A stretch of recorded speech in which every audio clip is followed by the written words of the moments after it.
You may be asking yourself, why am I watching? Well, maybe you want the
You may be asking yourself, why am I watching? Well, maybe you want the latest scoop on paranormal news. Maybe you want to see your experiences, ideas, and paranormal evidence peer-reviewed. Maybe you're just here for the laughs. Whatever the reason may be, buckle your safety belt.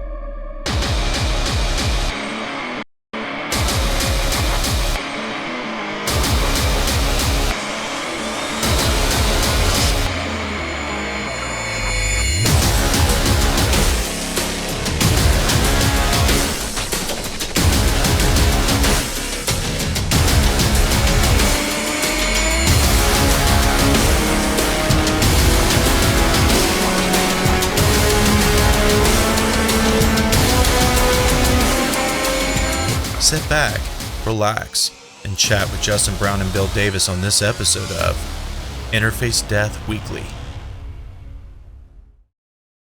Hello and welcome to Interface Death Weekly. This is episode 8. My name is Justin Brown, and we got Bill Davis, as always. What's up, Bill? What's going on? What's going on? Nothing but I totally screwed up the intro to that. I didn't have the proper camera set up and everything, so we're getting to a late start. Hopefully, well, not hopefully, they're probably going to tell me that my audio sucks here in about 3 minutes or 2 minutes or 1 minute. I fixed it, I tested it, but it probably still sucks, so I'm waiting for them to tell me that your audio is crackling. Because nope, your audio was fine. All right, how do you know? Because I just turned up the volume on my phone to listen. Oh, okay. Well, at least that's fixed. Facebook. Okay, well, we see all kinds of happy, friendly names that we like to see chiming in, ready to hang out with us once again. We got some news. I have absolutely no evidence to review, so if you have anything that you want me to take a look at, photos, video, audio, we do that on the show. I have been neck deep in video editing trying to get our latest documentary out on release deadline. So I don't have time to do anything really other than that. But here I am. We're going to have fun, hopefully. And you need to have better internet, Bill, because you're not very stable, but I guess we're just going to have to deal with it. Are you running off Wi-Fi? Nope. Nope. Okay. I'm not.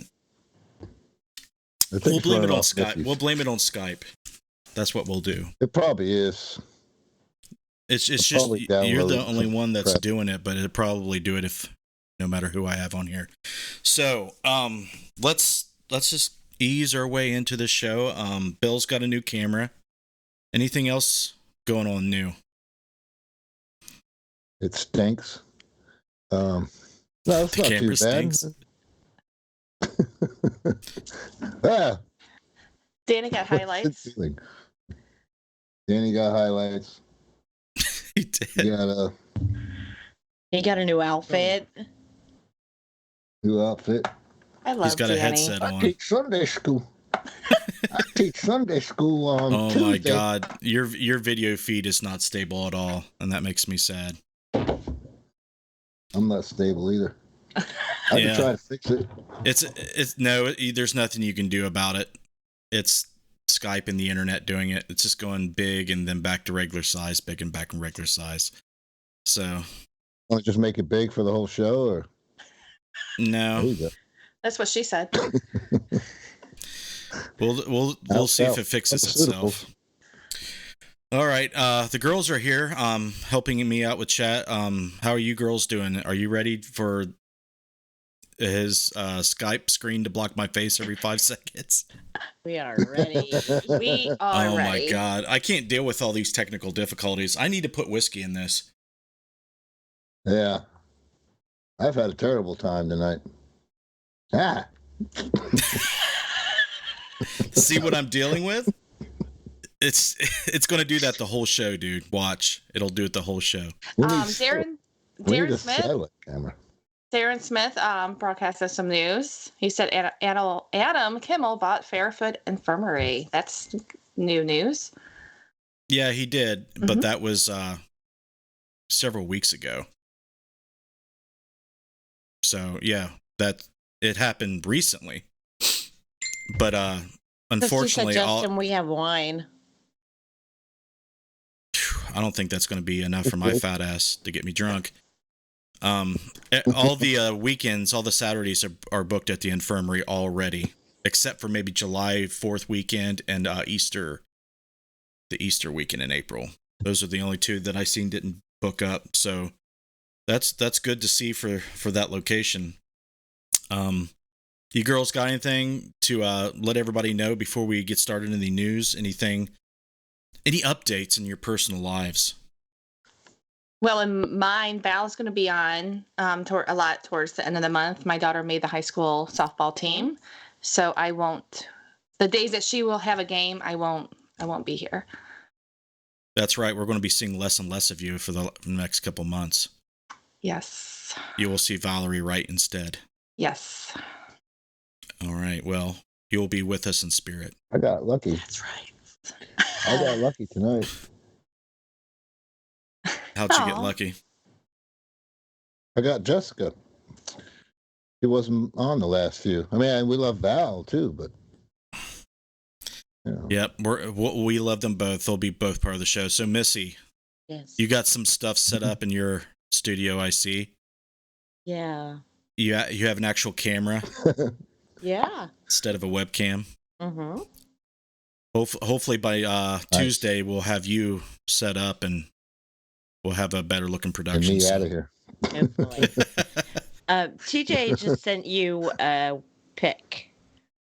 TJ did? All right. Huh? Already? Oh, what, Already. what a pick. We will definitely take a look at that when we get through the news. So that's what we're going to get into now.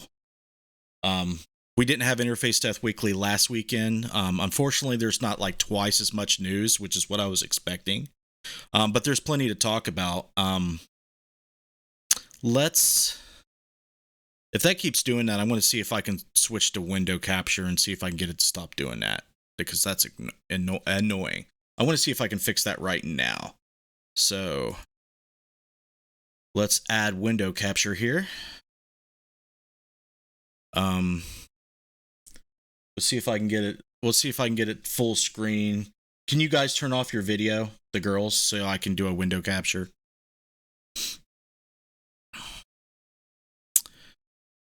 Okay. We're gonna have to find Skype.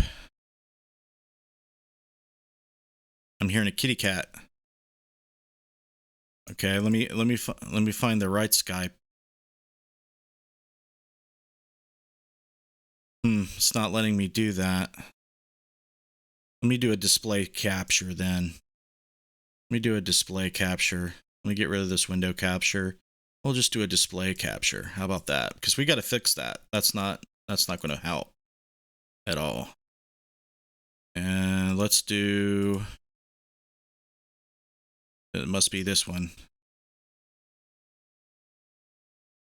Nope, that's not the right one. I'll get it here in a second. See if that's the right one. Here we go. I'm gonna kind of shrink it down here. I'm gonna have to settle for this. That cat is like wanting to be part of the show, isn't it? So we'll do this. We'll do this. See if we can close this out. This is what we're going to have to deal with, folks. There. It's not great looking, but it's what we got. We'll have to deal with it. All right, let's go to the news. See what we got. Make this a little bigger. that cat was cracking me up. Okay. I can see it. Yeah, it fixed itself during the middle of the show, so that's a good thing. The first thing we have is Museum Haunted by Ghosts of Agatha Christie. And please, if some of these seem like horse crap or something's messed up with them, it's because I didn't review them before. I didn't have time. So this is what we're going to have to deal with. Staff members at a museum in Devon, England, maintain that the building is haunted by a familiar specter. Situated in a popular seaside town on the country's south coast, Torquay Museum is certainly no stranger to unexplained, having long held a reputation for being haunted. Is your cat being like what's up with your cat? Kitty, this is my pot pie. Trying to get my pot pie. No, Kitty, that's a bad kitty. Home to UK's only collection dedicated to the world's famous crime writer Agatha Christie, the museum houses a number of her books as well as unique relics for her childhood in Ashfield. Paranormal activity in the building has often been linked to its association with her, especially given that it's not uncommon for books to fly off the shelves seemingly on their own accord. Every time books fly off the shelves, it's always Agatha Christie's books, and said gift shop manager Francisca. It has happened so many times. The most recent was last Tuesday. This poor woman was walking by and one of the Agatha Christie books came flying at her. Then she walked over to the other stand and another Agatha Christie book hit her. Volunteer Stuart Scott also witnessed the strange event. We were both standing over on the opposite side of the room and saw it happen, he said. The customer was walking by just here and their first book came flying off. Then she walked around to the other side and a different Agatha Christie book from another shelf flew off. So is the building really haunted or could there be a more conventional explanation? I've seen similar things happen twice now, said Scott. I believe in ghosts. There's got to be something out there.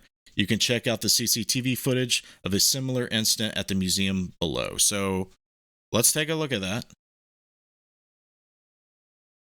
We'll pause it. We'll make it bigger.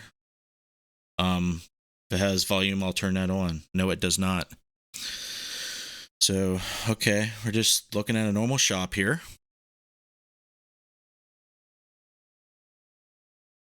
Did I miss it? Yeah. Yep, there it goes. Top left corner. We'll look at it again. She walks by. Dude, it comes flying out there pretty good. Look at it again. Yeah. Huh.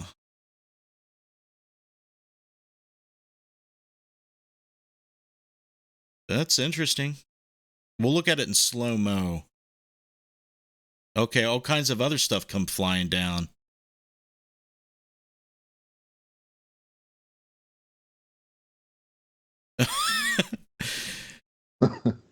This is going to ruin someone's day real quick if it doesn't stop. So we'll slow this down. We'll go playback speed 25% and see if we can. Now, pay attention to the top left, what they have highlighted there. It comes shooting out. I saw it come shooting out like it was shot out by some machine. That's what it looks like. See, there it goes. Don't it look like that? It looks like Maybe. somebody's on the other side of the shelf pushing it. Yeah, Yeah, or I maybe saw that too. Yep. Yeah, maybe it was like sitting on top of something that was angled and it just slipped out. But they say it's only certain books, so that's strange. What does the chat think about this? That's what It looked like I want to know.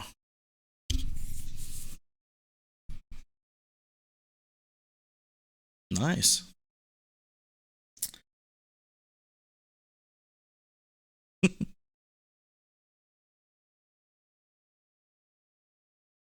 Yeah, I don't know if there's any explaining that away. But yeah, there you go. I mean, this kind of stuff happens and you're only watching the video and it's hard to know what things that you need to do to test to see whether it was repeatable or explainable somehow. Like, how were they positioned on the shelf, you know? Tim Harfrey says a fan. They came out at such a way to where it looked like it had something guiding it out that way, like it was sitting on something that was like making it slide that way. That's all I could think of. It was the Agatha Christie books. As I read it, every time a book flies off the shelves, it's always Agatha Christie's books. Okay, so you're asking which of Agatha's books? It doesn't say that, so that's what it doesn't say. But it says the author. So yeah.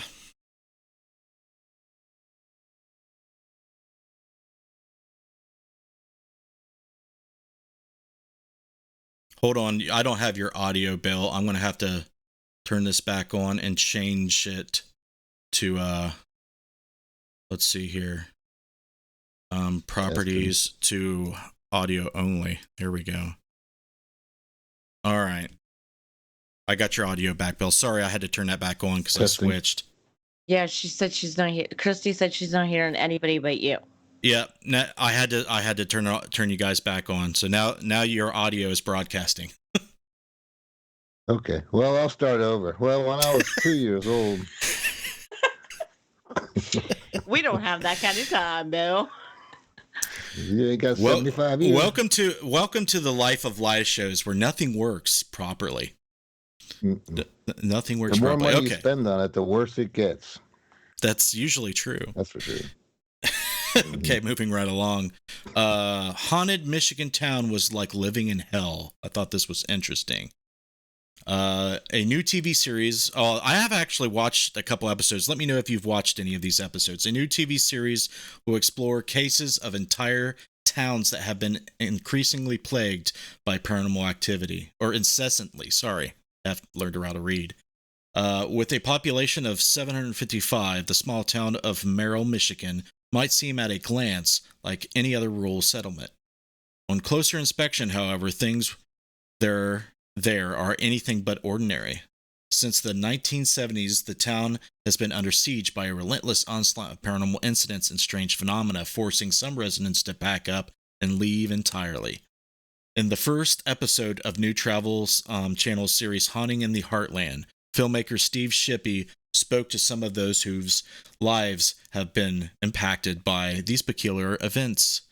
One family who left the town in 1974 recalled being forced to move after enduring 6 months of unexplained banging sounds and spontaneous fires, which left them terrified.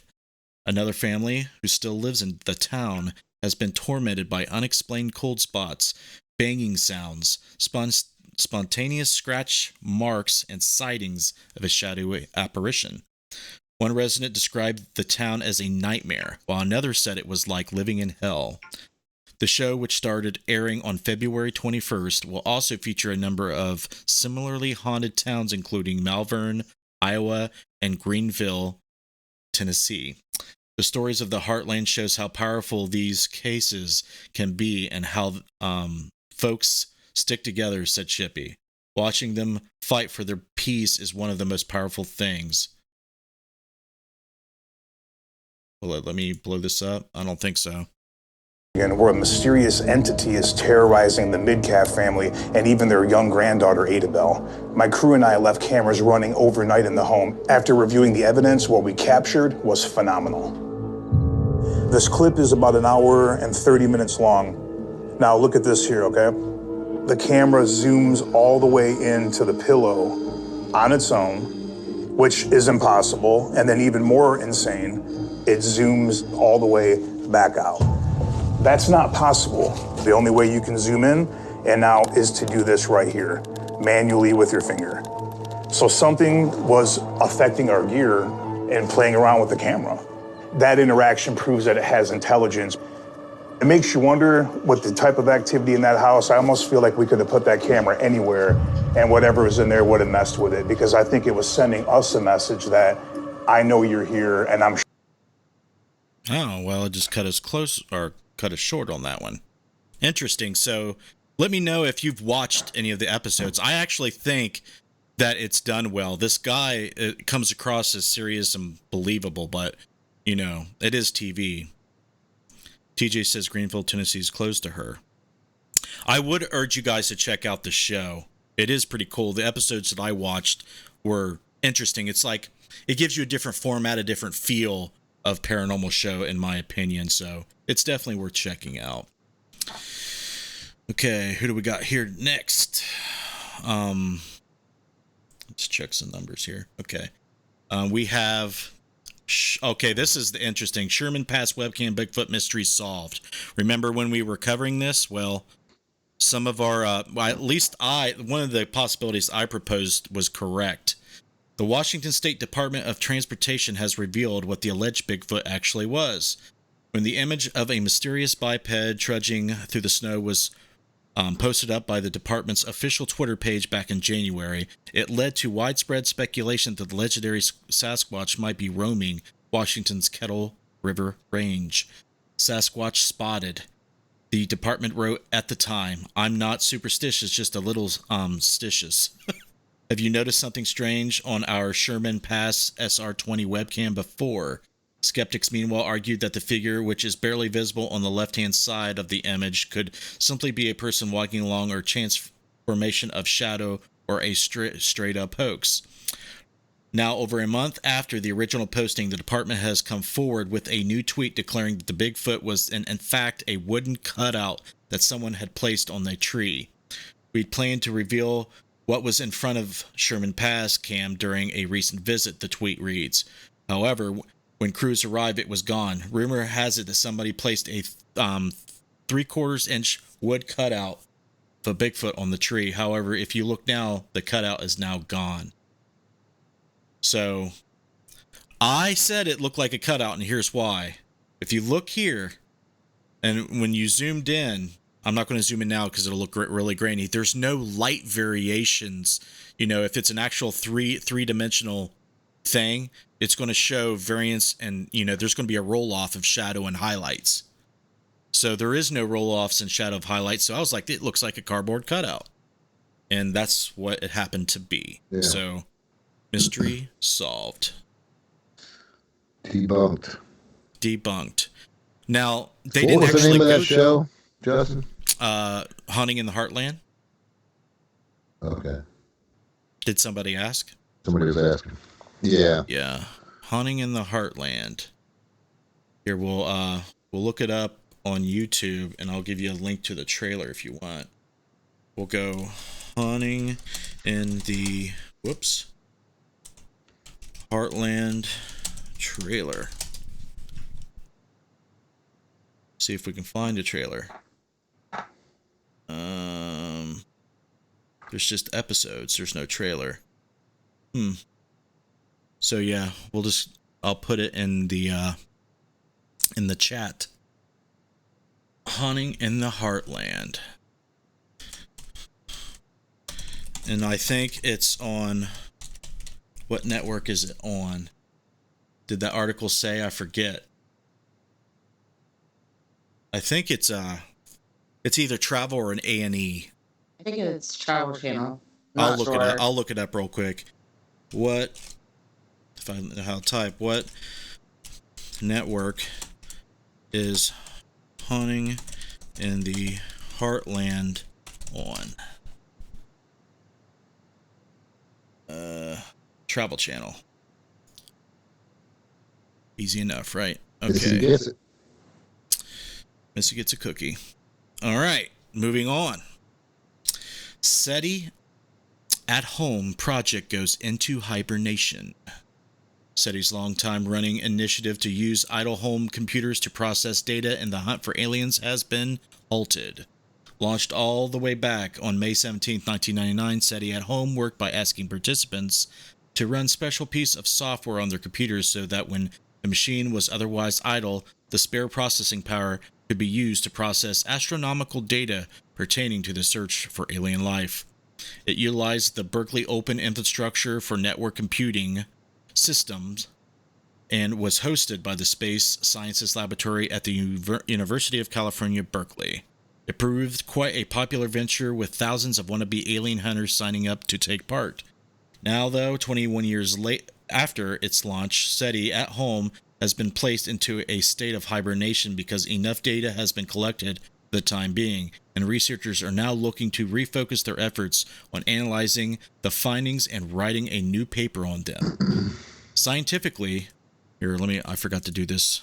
Scientifically, we're at the point of diminishing returns. Basically, we analyzed all the data we need for now, SETI wrote. It's a lot of work for us to manage and distribute all the processing of data. We need to focus on completing the back-end analysis of the results we already have and writing this up in a scientific journal paper. We're extremely grateful to all of our volunteers for supporting us in many ways during the past 20 years. Without you, there would be no SETI at Home. We're excited to finish up our original science project, and we look forward to what comes next. It will certainly be interesting to see what the final analysis of the project's data will reveal. So that will be interesting. I mean, 21 years of data constantly streaming into their... I mean, they must have huge hard drives, right? They have the greatest cloud plan ever. So what do you think that they're going to find? And how long do you think it's going to take them to go through it? I mean, it sounds like a needle in a haystack, right? I mean, I don't know what the spectrum of data they're collecting. Interesting, though. Very interesting. Okay, what do we got next? We got more news in NASA. More news in NASA. Did NASA really film a UFO outside the International Space Station? There's like a little picture. It almost looks like a pyramid thing or something. A recent video allegedly shows a mystery object outside the space station, but is everything as it seems.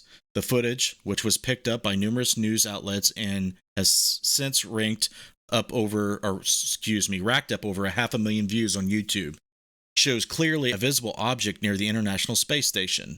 While the media was quick to label the object a UFO and implied that the video represents evidence of extraterrestrial visitation, the truth of the matter is actually a lot less exciting.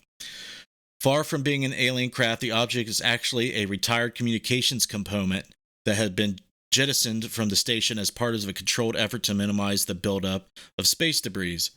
In a controlled fashion, at the right moment, the right time, and the right trajectory, we jettison this piece of hardware to return ashes to ashes, dust to us, to the planet, said NASA astronaut Doug Wheelock during a recent radio interview. It's a piece of communication hardware which we've upgraded since that time. NASA spokesman Stephanie Scheroltz has also since confirmed that the incident was a planned event to dispose of the used part. You can check out the footage yourself below, and we shall. database, and I believe I found a UFO. Now, the UFO is right here. The video is paused, and it moves outward. Now, there is chit chat. They do talk about replacing the batteries and things like that. I believe they're doing some maintenance on the space station at this time, but the camera is noticing something else, and this object is flying out and moving out. Let's move this and fast forward so you can see this object, and it looks like it's in cone shape. I mean, I've never seen a module or a Russian module in this shape. It doesn't look like it's any kind of ship I've ever seen before. If this is American or Russian, it's something top secret, something new we've never seen. And as it gets out here in the distance, it actually goes up. Yes, it actually goes up and disappears, okay? And you can see a little burst of I don't know what it is, energy. But look at that. This looks like that perhaps NASA caught an alien spaceship on video for 22 minutes. Right here it says 22:47 before it disappears. Now, I'm not going to show you the whole video. I'm just kind of talking about it. Let's turn this on, and you could hear the chit chat a little bit. But I'm going to turn that off because it doesn't really matter too much. It doesn't really help us. Right here, right Maybe you about would have here, heard that it was they explaining what was notice going on, that there's dumbass. something down there. And so they begin to zoom in on it. That's not me. That's them. That's the NASA Live camera. And they're zooming in on this strange object. But they seem as baffled by it as I am. They don't seem to know exactly what it is or why it's there. But they don't talk about it. They continue talking, and sometimes... But they don't talk about it. Okay, whatever. I mean, to me, it's obvious that it's not doing any type of aerial movements. It looks like it was just something floating along with it, but they jettison out. I mean, you guys let me know what you think. Do you think that they were... I heard a toilet flush. Did you? There's Are definitely you serious? waste. Oh, you heard, Yeah, it was like... you heard it on the space station. That's somebody's turd floating. Okay. Yep. Good one. Flight of the Navigator, Probably Eddie Pence from says. those, from the damn Russians. Sandy said it looks like a beehive. It does. All right. Well, obviously this guy doesn't think it's something that they just maintenanced and jettison off the space station. So it's up for grabs what you want to speculate it is. Scotty says he thought NASA censored this sort of stuff. It took them long enough to come out with that, to come clean on it anyway. They censored like maintenance and spacewalk maneuvers. Is that what he's saying that they censored from that website? I looked on Coast to Coast AM. There's not a whole lot of stuff, but there's definitely some stuff that I want to talk about, and it involves Ghost Adventures. And of course, there's going to be some drama with Ghost Adventures. We're going to go to Facebook now. We're going to zoom in here. Whoops, wrong way. See if we can make it. It's going to look better on your end. Ooh, that's too big. Still too big. See if we... Okay. My preview menu is... Our preview screen's not at full res, so I'm going to assume that you guys can read this. William G... I'm not going to pronounce his last name. There's some controversy here. Okay, so this is making its way around, and I'm getting a lot of questions regarding this. I'll answer them here so that you all don't have to keep messaging me. Yes, the Franklin Castle is being featured on an episode of Ghost Adventures. It'll air Thursday on March 5th on the Travel Channel at 9 p.m. I haven't seen the entire episode yet, just this 11-minute preview that has been posted on YouTube. Needless to say, I'm less than thrilled with the way they edited my responses to some of the questions. Not exactly happy with how they implied that the house has some dark influence over me. Completely pissed off on how they sensationalized on the death of Carl H. Tiedemann, or Tiedemann, rather, Sr. The only reason it was mentioned in the book was because it was a part of the family story. not to invent a curse. You'll see what I mean. I put up a link here and am explaining a few parts as they occur. Just to set the record straight, I can speak for the entire preview, just parts that I was interviewed for. And this is the timestamps of the video that we'll watch. Mispronounced my name, way to go. There is no curse on the Tiedemann family. They edited a few different things together to make me say that. The words don't even match up what my lips are saying. Wow. I didn't say she was a medium. What I really said was she claimed that she was a medium. Anyone who knows me knows that I never say something like that. Well, that's a possibility, I'd say. They cut out the rest where I said that there's no way to know since it was just a few bones. If I was someone that was murdered then hidden in the house, then what happened to the rest of the body?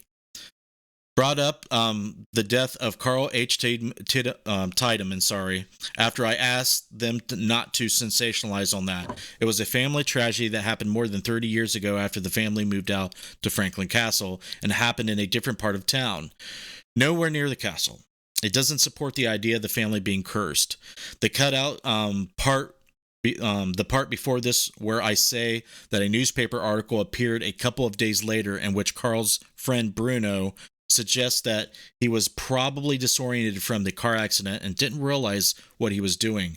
Bruno said that he wasn't depressed. They slowed down the footage to make it look like I'm reflecting on something. This is stupid. Nervous tension is not depression. There's a difference. The house does not have some influence on me, and it's not using me to write its story. Again, it's stupid. Hopefully the rest of the episode isn't bad. So we'll watch this. This is not good. This is what they've been doing for years. So let me turn on the video. Just read those waivers, man. Yes, that's a good point, Bill. Read the waivers, and if you give them free reign to do, when you sign the video consent and give them free reign to use your audio and the video they take of you however they want. That's what it says in my video consent forms that I put. Everybody in my team has to sign them. Anybody that shows up on my films has to sign them. It says literally on there, I can use whatever you say and whatever I film however I want. Yeah, but you have integrity. Yeah. You know? And you Yeah. have respect That's for not the your first thing work. I've heard about guys getting screwed. Yeah. So What's that? He has respect for his work. Yeah, Yeah. Ghost Adventures does not. They don't care. So we'll go ahead and watch this real quick.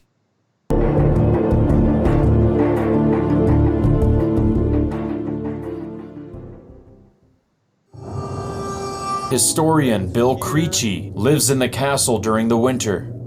He has written a book about the hauntings here. I have a lot of questions for you, but I want to do something different with this investigation. I tell Aaron and Billy to investigate inside the castle while I conduct the interviews. We will then cross-reference their unbiased evidence with the information I gather. Let's talk about the history of this place. Yes. The Franklin Castle, this is an iconic haunted place. I mean, every paranormal investigator in the country has heard of this place.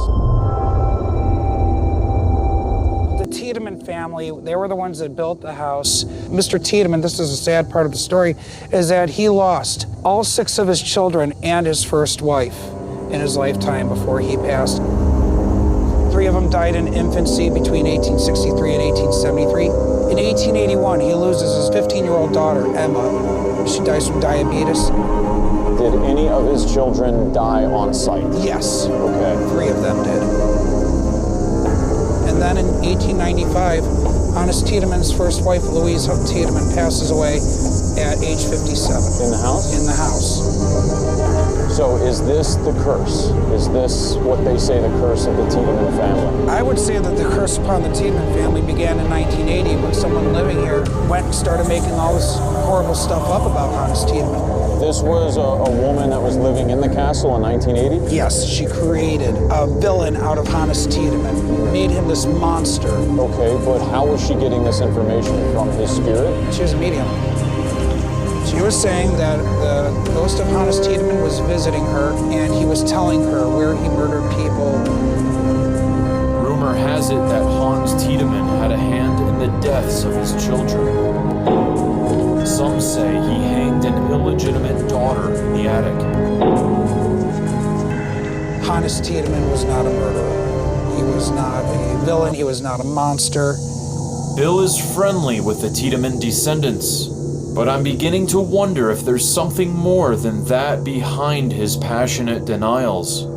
Is it true that in 1975 they found bones on the That walls? is true. Yes, that is true. That is true. Yeah, that is true. So That is whose very true. bones are those? We don't know. They were unidentified. They were. Okay, so there are some mysteries with the yes, Tiedemann family. there are still mysteries. So is it possible that Mr. Tiedemann may have no. killed somebody and put their bones on the wall? Not a chance. How else would they have gotten there? All that the coroner said was that they were very old bones. They were very brittle to the touch. So 1800s. Possibly 1800s, possibly. So it is possible that those bones could have been from somebody that was murdered. Well, that's a possibility, I'd say. Aaron and Billy begin their pre-investigation on the top floor, the same level where the hanging is said to have occurred. This is the UV camera? Alright. As they take readings, they begin to hear unexplained bangs. What's this? You hear that? I heard it. It sounds like someone was stomping. Stomping. Boom, boom. Okay, so I'm just waiting outside of the castle and they're investigating inside. But here's another interesting thing that I think we get the point. This is it's a 11-minute video, so I'm not going to let it play on. If you guys want I'll put the URL in the chat here real quick, and we'll let you guys watch it if you want to. Yeah, I mean that it's just ridiculous that people have to deal with this if they want to be on the show, right? I mean, that is ridiculous. That's terrible. It is. Kindred Spirits did May Stringer House not too long ago, and Jesse, who's part of the PIT, Brooklyn or Brookville PIT, he's been volunteering there for like years, and they didn't even use his interview. He shoots alive there like almost every weekend. Yeah, So they can edit. They can odd to edit me. things out. They can do whatever they want, man. It's They didn't even TV. mention his name, and he's the one who brought them to it. That's crazy. It is. And I have a lot to bet say it's a about great this. place. I bet so too. I have something to say about paranormal shows on TV. Now, I don't want TV shows like Ghost Adventures to ruin all paranormal shows, even though there's a lot of garbage out there. I don't want the leading paranormal show making the rest of them look bad, which is what's happening. The human nature is to say, okay, if you're on TV, it's just for entertainment. It's just, to attract attention to yourself. It's about them and not what's going on. They misportray history. They don't tell history correctly. They edit people's interviews to fit their narratives and the stories that they want to tell, and it's really bad. I know there's a lot of controversy going around about the new Ghost Hunters reboot with a gentleman that I'm going to be interviewing on Necromancer on the later this month, and I'm not going to mention any names now, but there's a lot of stink about what he has been posting, and a lot of people are upset by it. And I think that a lot of people are saying, well, since he's on TV, he thinks he's got clout. He thinks he knows more. He's more qualified, so on and so forth. And I just want to say you got to be careful about how you judge people that are on TV, because not all TV is just entertainment. A lot of TV is educational, which I think ghost shows can be entertainment and educational and based on mostly facts and truth, with a little bit of a depiction of what the people in the show believe or trying to portray or convey, rather. They're trying to convey what they believe, whether that's credible or valid or not. That's up for you. But, you know, I just don't want people to automatically judge TV shows in the same light as they do Ghost Adventures, for example. Because let's just say a producer came to me and said, hey, Justin, I really like your stuff. I want you to have 100% creative control over it. Here's, you know, a couple $1 million. I'll be like, great, I'm going to jump on that. He's just going to give me money to do whatever the hell I want. And of course, he's going to review it, but he already knows that he likes my stuff. So as soon as I get on TV, people are going to automatically think that I sold out. They're going to think Justin just cares about himself. He's in it for the money. You know, he's just trying to entertain folks, and that's all he cares about, making money and just, you know what I'm saying? What do you think about that, Bill? You think that there's a gray area in there? Yeah, I mean, not all shows are crap. You know, there's some good ones. I like Ghost Hunters. I liked, well, when you know them, it's different, you know. That's you can kind of trust them. That's a point. You know how they operate. Right. A lot of times we're talking about these people and we don't know them personally. And that's another thing. Yeah. That's a great point. So let's just say someone on Ghost Adventures was saying stuff, but they don't know each other personally. That it's so impersonal. Social media is so impersonal. Things get taken out of context, right? All the time. Mm-hmm. And things get blown out of proportion. Things get dramatic. And that's another issue. But back to the Ghost Adventures. I like them back in the day when they did their own camera work. You know, they you know, I like the run and gun cameras. Mm-hmm. They seem to have gotten away from that. I seem to learn like more about video from them, like way back in the day. You know, I didn't learn any techniques really, but just actually, you know, they were into cameras, so that's why I liked them. Yeah, I would have to agree with that. Away. That first documentary they released at the Goldfield Hotel was really cool. Although, you know, there's some skeptical things, but the Kindred, Joe's was on Kindred Spirits. They got him on the fear face. So he knows how they edited the stuff together because, you know, okay, Joe, why don't you tell the chat or tell us how Kindred Spirits edited your interview versus how it actually was? Was there any like fancy editing to portray it in a different light than it actually was? I'm interested in you telling everyone about that. Can you help me read some of these other comments, girls? Let's make this interactive here. Sandy said that that Zach Bagans was a twat waffle. Gina said, get some great honest people on that can set it right and make it make a difference like you're doing, Justin. Thank you. It's a team effort. But everything that I do and the group does, it reflects back on me, and you know, it's hard.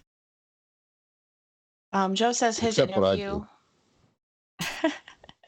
Joe says his interview was about 30 minutes long. They asked him 5 or 6 questions. MP says they did get caught staging things, Ghost Adventures. Well, what they do mostly is they take things that they know aren't paranormal and say that they're paranormal. Like those dudes know the dust that flies around on the night vision. They're still saying those are anomalies. And they still do that. They still do it. After 16, 17. Look good, though. If you say so, Bill. But they always look the same. You know? There's that one little orb is following their ass around. Joe also said, I handed them everything they needed to know about the history, including the fact of the Indian chief did not curse the land. He made a promise to the murder people. They ran with the curse. Right. And Joe's advertisement for dating was in that too. They cut that out. Heath Edwards says Zach signed the wall at OSPH, but we painted over it. LOL. Yeah. Nice. Yeah. It's this stuff can be done with integrity, without lying, without stretching the truth, without driving a narrative, because these producers think they know only what sells. Curses sell, demons sell, even evil sells, malicious haunting sells. That's horseshit. If you watch any of my documentaries, the soundtrack, the editing, the way I do it, it's not to scare you. I mean, what do you, Bill? What do you think? You've watched pretty much everything that I put out. How do you feel, and how do you think I portray things versus what they do on TV? Oh, it's 10 times different. But to me, it's more entertaining. It's more of what I want to watch because it's what I do. You know, for real. Why is it? Why is it that you like it more? What is it about it?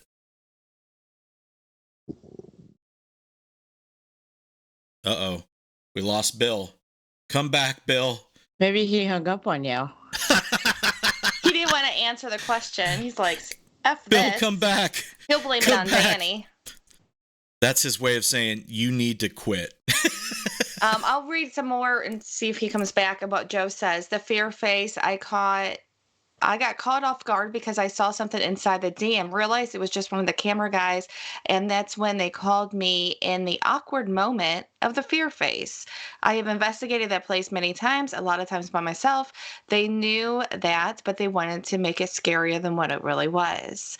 Also, nobody called them to come out. They got a hold of me, and the people who used to run the haunted tours, Adam and Amy, wanted to come back and investigate. No one called them to come out to the location. Yeah. Okay. Scotty says Bill rage quit.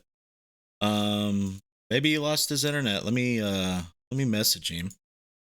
Thank God my phone hasn't gone off. I forget to turn it down.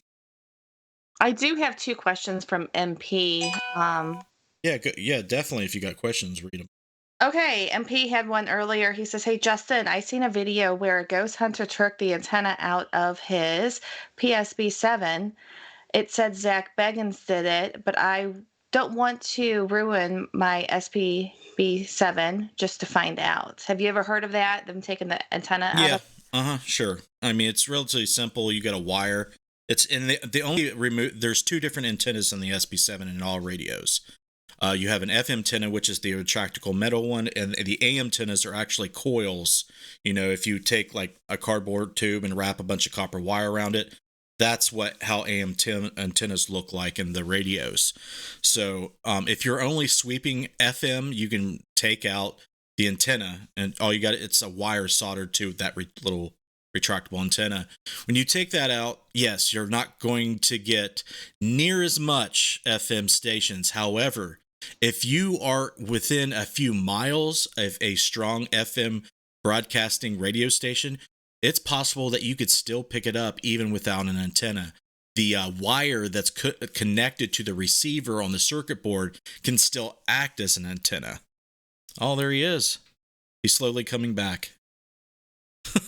We'll let him come back. So what you're going to get is basically no radio unless you're really, really super close. And what you need to be aware of if you do that is this thing called birdies.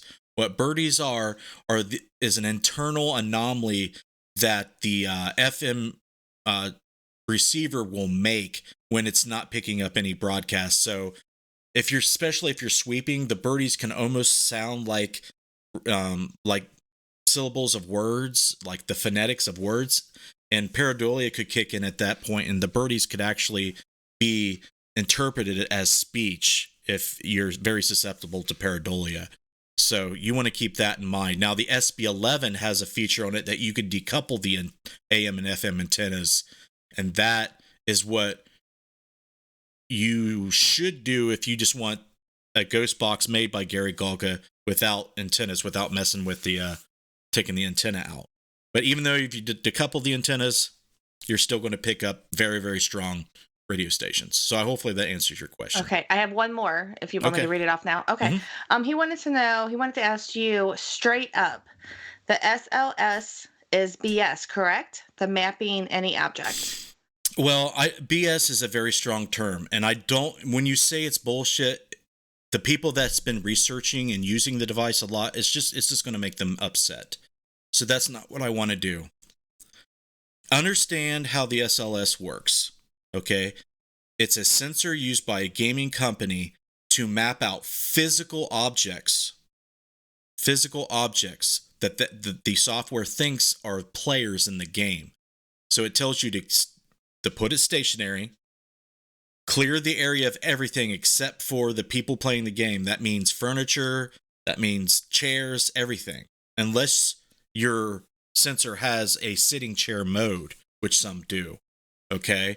And it's what it does is shoots infrared lasers out, whether it's the structured light sensor or the newer ones just use infrared floodlights for more resolution. So depending on it doesn't matter which one you have, it's mapping the depth and tracking, people, and like it creates a depth map. So you'll see what's 6 feet away, and it's trying to create contrast between what's 3 foot away and what's 6 foot away. So when you see the differences in color, you might see like red show up over whatever it's mapping in closer to the sensor. That's what it thinks. The software says that's a person, that's a player. Even though there may not be any arms or legs or a head, it will stick arms and legs or a head onto the figure. And when it's just trying to fill in the blanks, you will see it move all around and do crazy stuff like you see on there. And that's why when you're shooting through a doorway, the door frame will look red. It'll, figure out the contrast between what's the midground and what's the background, and then it'll try to map it. So you'll see a lot of stick figures on doorways that are shooting through the doorway. It's anomalies that the software picks up and tries to fill in the blanks. Now, I don't understand why ghost hunters even think that this works. I don't understand. If ghosts exist, mostly they're not physical, okay? There might be some special circumstance where it's physically there, okay? I'm not going to assume that I know that. But if you can't see something physical there and it's mapping something physical, it's made out of matter that's completely cloaked that you can't see. So that's far-fetched to me. So understand how all the stuff works.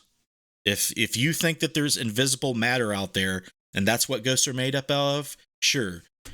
Put the SLS stationary somewhere, remove all the obstacles and structures away from the camera, and let it see if it can map out something. Now, if you're looking at the field in which the SLS camera is pointed at with an infrared camera, you will see the light, or you'll see the structured light points, and it's almost like a laser grid effect if you see something pass in front of it. So that would be even a better way to use the SLS. There you go. A lot of people don't even understand how it works, and that's one of the problems in the paranormal field. Bill, your camera is not focused at all, buddy. And your green screen is showing. Yeah, he probably turned the software off. The Sling Studio might have crapped out. And it has no audio. Yeah, we have no audio from you, and you're no longer in focus. You don't look good at all right now. I wanted to read Eddie Pence's comment. He said, I will always show respect. I will always show you and everyone respect and also support you. But when I see Ghost Adventures and Ghost Hunters completely disrespect this field in 1 week is unreal, especially toward my friend. That's why I'm pissed. Yeah, I know. I've seen all that going down, and it just so happens that I will be interviewing that individual on Necromancer this month. So we're going to see how he responds to that. He did upload a video explaining what he was actually trying to convey on this post. But there was a lot of interaction he was having with a lot of people, and they did not like it. So I am aware of that. And I have to be aware of how people are people. Like, I'm not that guy. I'm not a famous guy. I'm just like you people. There's no difference. Yeah, I might know stuff. You may know stuff.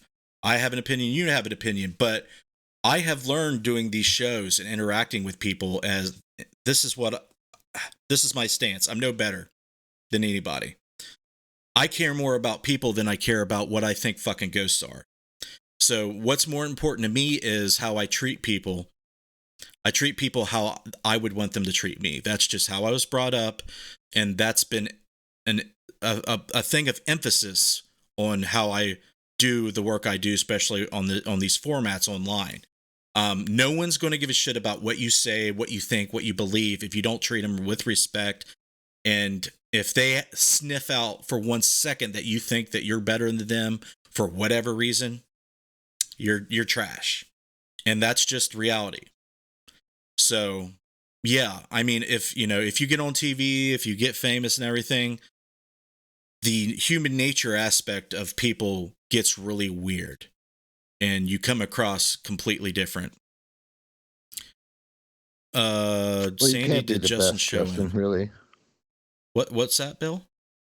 I say you can't be the best because I'm the best. Well, the things I try to be the best at, I try to be a good person. I try to be the best person I can be. There's no way that I'm going to be the best ghost hunter or the best filmmaker or the best personality. That's not ever going to happen. I mean, I'm a chubby guy with tattoos. I got a dad bod. I got a lot of flaws. There's no way the producer's going to look at me and say, "Hey, you'll be great for their next show." I'll be like, "No." I got tattoos. Where? Let me see them. Let me see them. Dude, I swear to God, if you show us your dick, you're off the air. I knew he was going to do that. There's no way. I was like, oh, we have technical difficulties. There was only one other person that ever saw that tattoo. It was my mom's doctor. It was Danny. It was Danny. It was Danny. All right, but I do appreciate all the support, guys. I really do, because that's the only reason why I do this is because people want to see it and they want to keep following, and they realize a lot of people that follow us and watch us realize that their feedback I take in, like it matters to me. It's just not something to say to people like, oh, you matter. Hopefully they can see it in my work that what they do it bleeds through and soaks in. I mean, we're here to tell them like it's real, right? I mean, we know it's real. So there's something going on, but yeah, I'm not going to, I mean, people are going to have, people are going to have their beliefs, but I'm not going to pretend for 1 second that I know objectively what's going on. It's so hard to prove it, even if that's why I tell people to come on the investigation, because you see it for yourself. I mean, that's the best you can get. It's hard to prove it. But when that's why I'd rather watch your show than anything else. When somebody stopped somebody at the local Walmart and said that, yeah, why don't you tell that story? Turn your video on and tell that story, will you?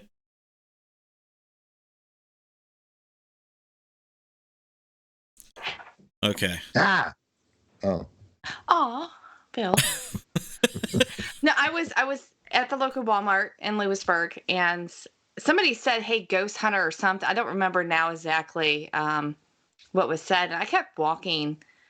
No, it said, "Hey, you're on YouTube," and I kept walking because I was like, "They're not talking to me."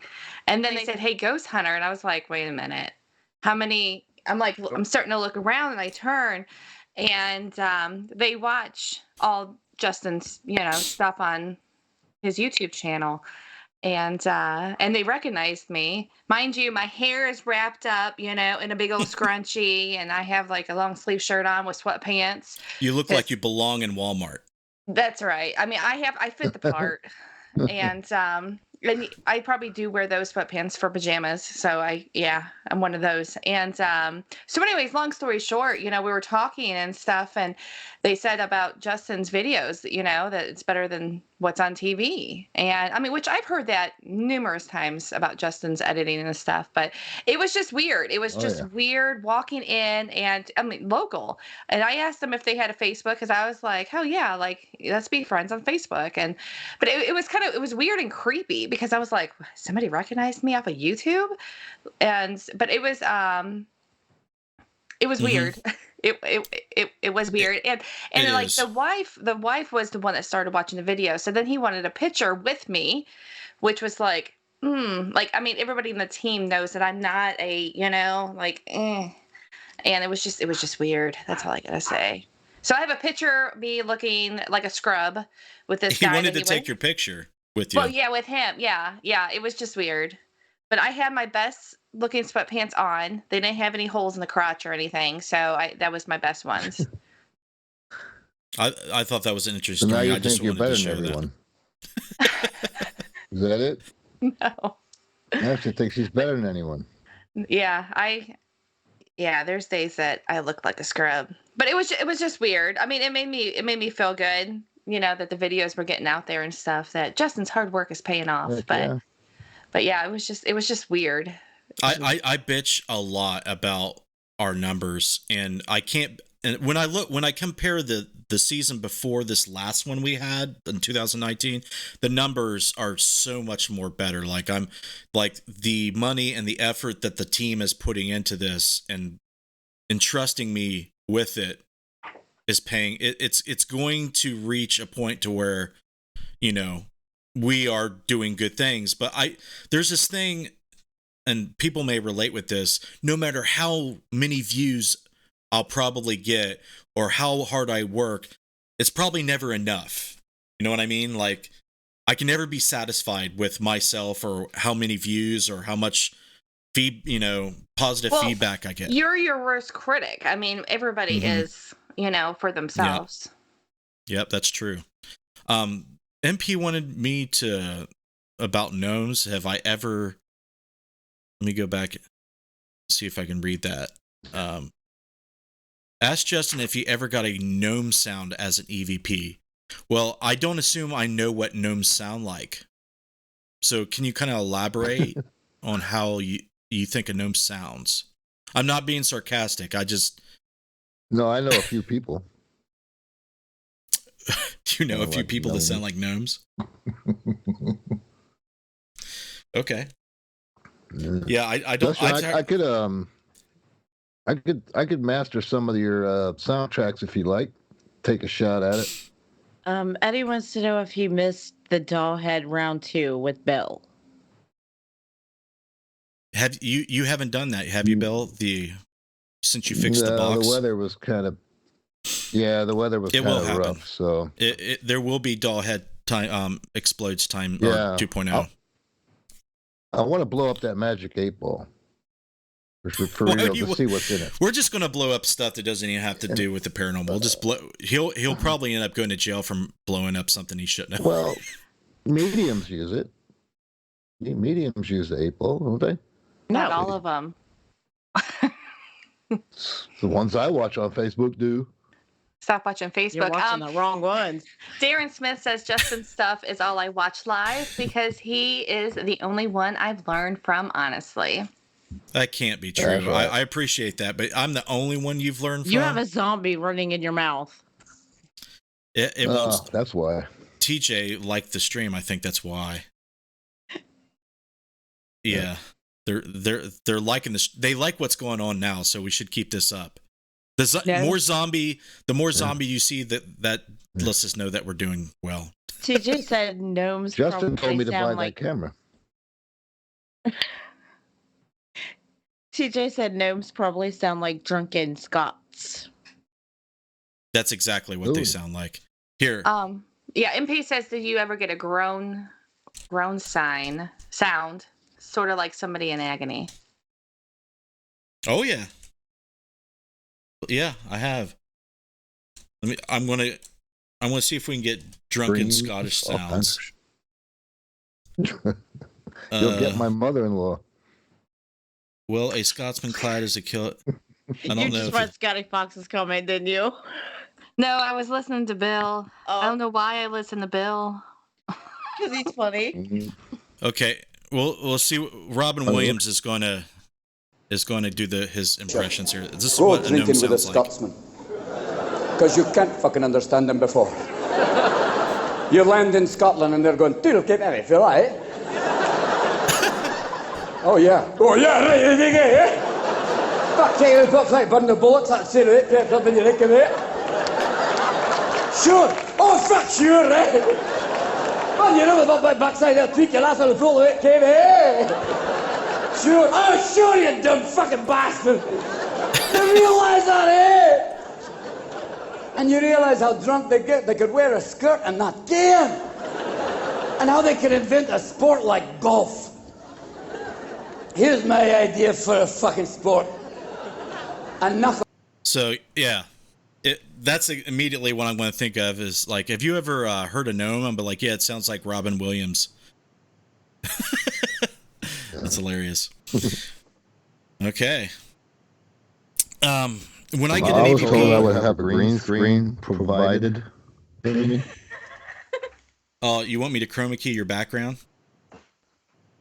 That's what you want me to do? Well, I'm going to have to switch some things around here. Let's see if we can do that. Hold on, give me a second here. Display capture, we'll turn that off. We'll go here, properties, and we'll go to highest, hit OK. See if that'll work. Okay. You have two black bars on either side, so you need to work out some settings. Yeah, you got a 4x3. You're not in video mode right now. You're in a photo mode on your camera. You're probably right. You're a 4x3. You're not even 16:9. So let's see if we can chroma key Bill. So we'll go to filters.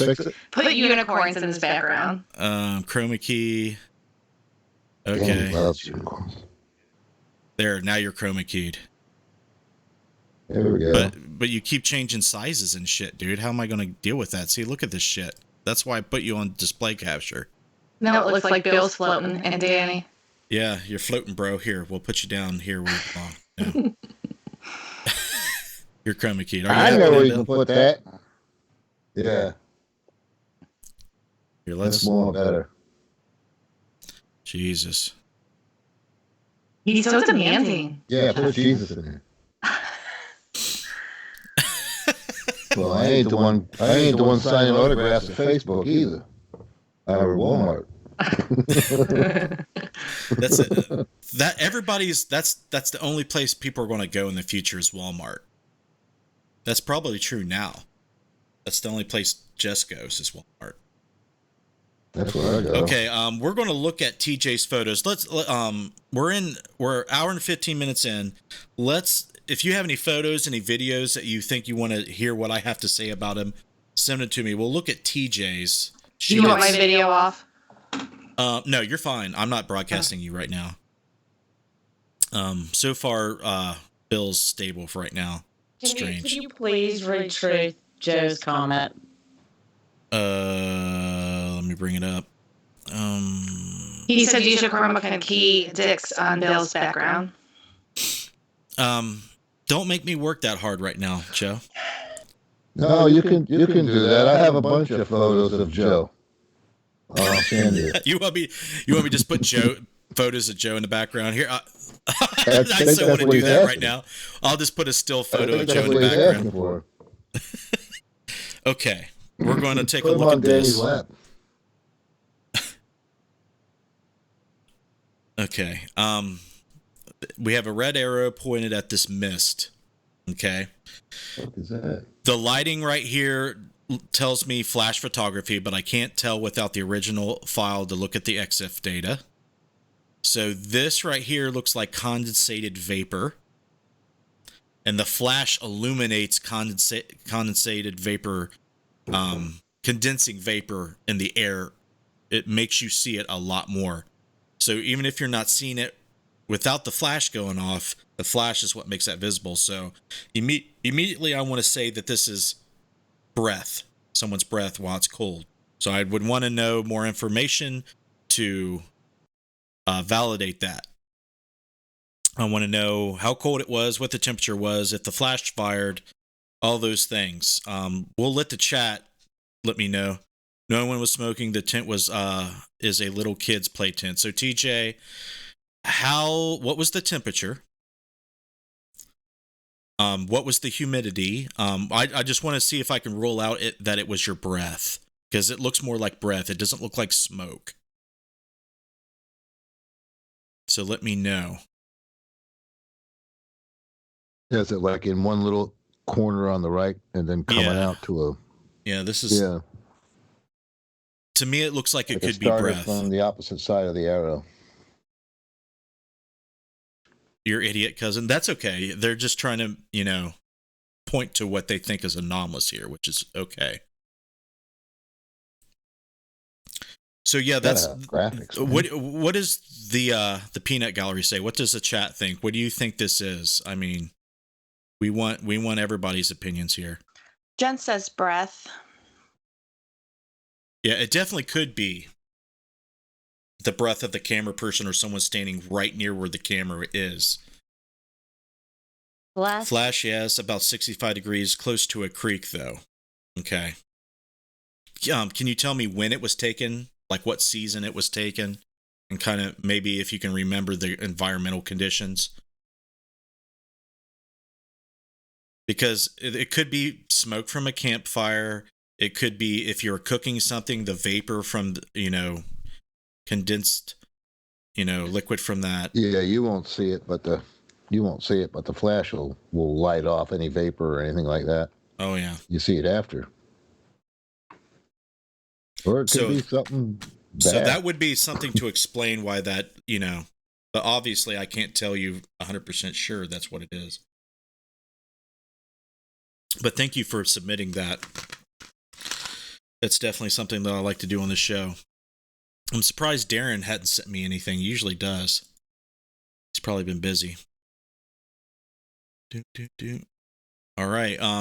You guys can send me stuff too. Because Justin's busy. I work for the government, so I go slow. I can look at stuff. That's right. Okay. Yeah, if you have any other things you want me to take a look at while we're on the show, we got about 40 more minutes of show left, so we got plenty of time to take a look at some stuff. It doesn't have to be your stuff. It could be something you ran across, on the internet watching it. It could be on a show that's available. We could take a look at. It could be anything. It could be audio. Teacher said, I took the pic. The kids were camping and got scared. They said they heard a horse. Ooh. Betty Kegley says temp. Not really. How does Betty Kegley know what the temp and humidity was? I don't have any idea. Betty, are you psychic? Or were you there? She probably looked it up.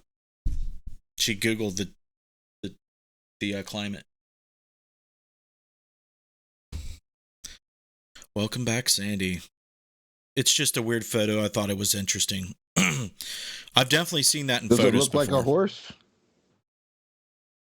Did someone say that? We should look at it now yeah, we should look at it now that we think it's a horse. Maybe get some pareidolia. Betty said, what happened at intermission? We didn't have an intermission. Well, I know. Danny went with pants. On Wednesday, we have an intermission. Okay, we'll bring up the photo again. Because he knows I smoke, so. I'm not seeing a horse. Like a horse? I don't see anything. Legs down there.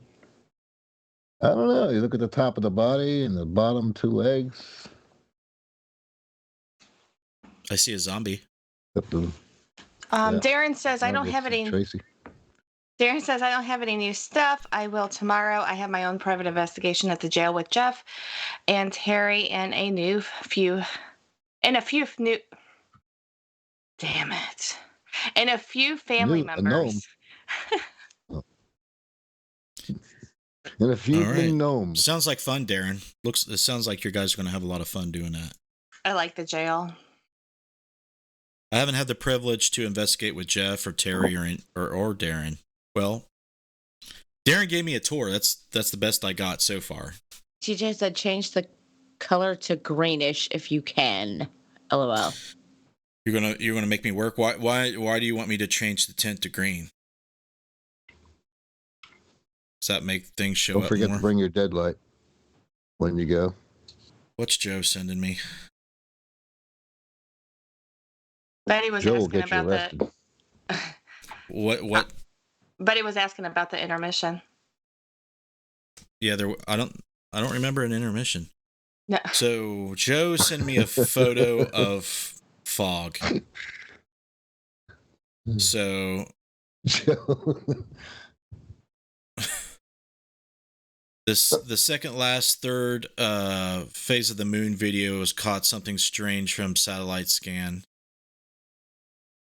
If you have a link, you can post something you want me to take a look at the link. I do have an intermission on Necromancer, but not on this show. Well, Betty has to pee, so you're going with her. We are going with Betty to the bathroom. Betty, 5-gallon buckets near your chair are Pampers. good for pee. Diapers.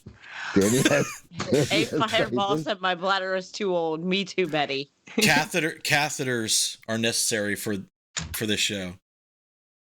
Yeah. Colostomy bag or whatever they call it. I just had to leave you guys. I had to go get more water. I sent you guys messages and you guys didn't I listen. seen that you sent me a message, but I didn't notice that you were gone. Sorry. Oh, I got you blocked. Let's make Bill bigger. We'll Bill send needs it to be to bigger. him, Sandy. She said, I have a picture I'd like you to look at, but it's a regular photo, and I don't have a From the scanner. bathroom? I'd have to figure out how to get it to you. Take a picture of it with your cell phone. No flash. No flash, please. Correct. Just have regular soft light, just bright enough so you can see what's going on. Joe sent me another photo. Oh boy, that's super duper condensation right there. Oh, Oh. yeah. There Gilson you go. said, sing Betty a song while she pees. Play like a creek or a river. Yeah, that's what flowing. I was thinking. It's like I'll You should play like the sounds of waterfall or something. Invite have her in on the Skype thing. That's what she said. She goes, FaceTime. There's no way I'm doing that. Ask time. As much as people would be like, I can't look away. I gotta see her pee on Interface Death Weekly. Okay, let's talk about this for a second, Justin Brown. How many times have you heard all of us pee? I was supposed to be counting. A lot. Sandy Catch it said, I on don't have a recorders. cell phone. I have POV footage of Missy peeing. Every time I'm like, Justin, don't watch me pee. I know. Well, Darren, since Darren's here, I didn't turn off my mic and my POV camera when I took a piss at the jail at Old Licking County Jail, and you would think that I was trying to power wash my car. Spit it out, Jess. I wish I had her on screen. Oh, damn you. It was just I had like, a really oh my bad gosh. one happen. We're going to talk about urination now. TJ said, I'm going to laugh when someone sends you a pic of a weird mole or something medically disturbing. I preview it before I switched the scene over, so you can't get me. You can't trick me. Justin loves orbs. Everybody wants to send orb pictures. That'd be great. Yeah, just send me every picture of your deceased family member that looks like a light anomaly. And you need to blow it up so I can see their face inside of it.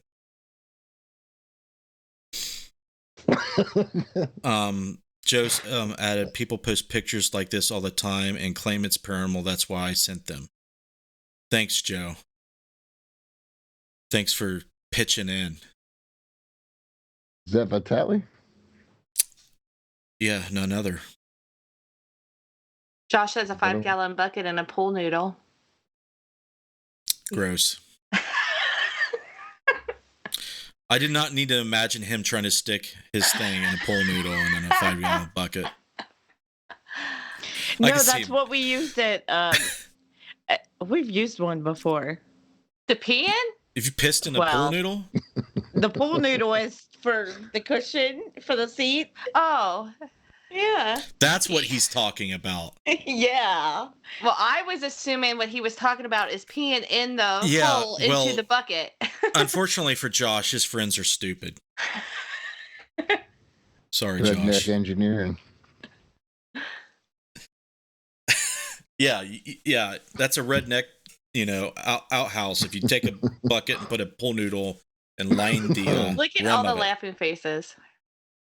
Lime green noodle. Or Instagram. Well, that's why the intro that I fucked up at the beginning of the show says, whether you're here just for the laughs, buckle your safety belt. There's going to be laughs on the show.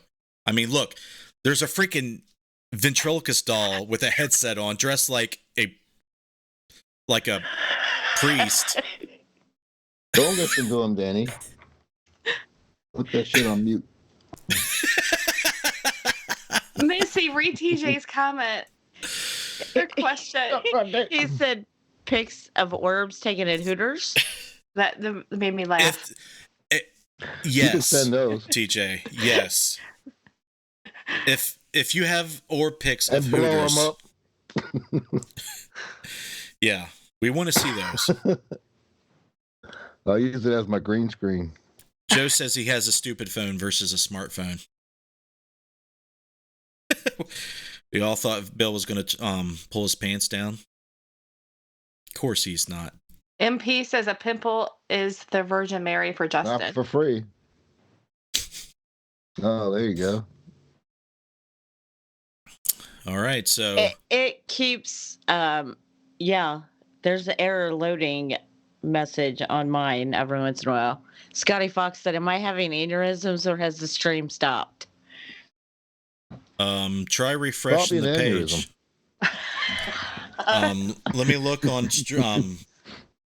I'm still broadcasting. I'm seeing it fine on my end. I've gotten 2 black screens that said error loading. I had to refresh it. Well, you're upstairs where your Wi-Fi sucks. Sucking up all the bandwidth. Mm-hmm. It's all my fault, Bill. It always is. All right. Fault. We can't rely anymore on the chat giving us content for the show, so we gotta go into something. Joe has something. You can ask for the contents of that. I was going over some DVR footage from a location that I was not asked to put together. A show that I will not name. I caught 2 investigators having sex at a location. I would be lying if I said I don't want to see that. The look on your face. Danny, cover your eyes, Danny. What about you, Danny? See. Do you want to review Joe's DVR footage? That still makes me remember when Joe said that he shot a porn in infrared using a dead light. Yeah. That's what I immediately thought. Joe was one. What Joe didn't mention was he was one of the persons that was on the DVR having sex. Yeah, he had the head cam.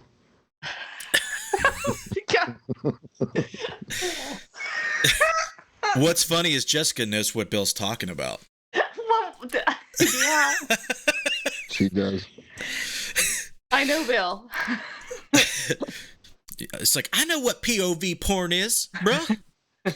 I know exactly why that's funny. And I can use as many dead lights as I want. All right.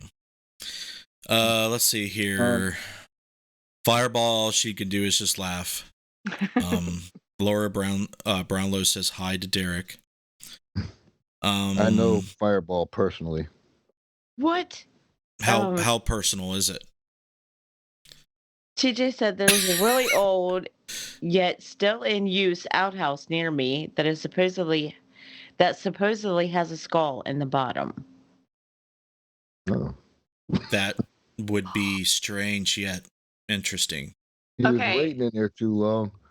Justin, if you want to read Joe's comment, you can, but I'm not throwing names out. Yes. Has there ever been an outside after you said that it was Gavin and Paula, I definitely want to see it now, and I may or may not be aroused. Oh. Not without pharmaceuticals. Speak for yourself, old man. What were you asking about outhouses, Bill? Talk about Danny. Don't talk about Danny. Don't talk about Danny like that. Have you ever, I mean, does anyone know of any like outside, like outhouses that aren't active anymore? Because I mean, even if the door don't open, I'm gonna, you know. I know there's a church where I used to live that has outhouses there. Go behind it. People still use them. Mm-hmm. Yeah. Yeah, just, render it to outside. MP4 1080 is fine, and you know my email address, Joe. I'm serious. So I want it. I want that footage. So bad. Gavin's going to be at he's going to be at the Battlefield Bash, and that's definitely something I want to show him on the phone. Be like, hey, Gavin, I caught this really weird anomaly at the last investigation I was at. Can you take a look at it?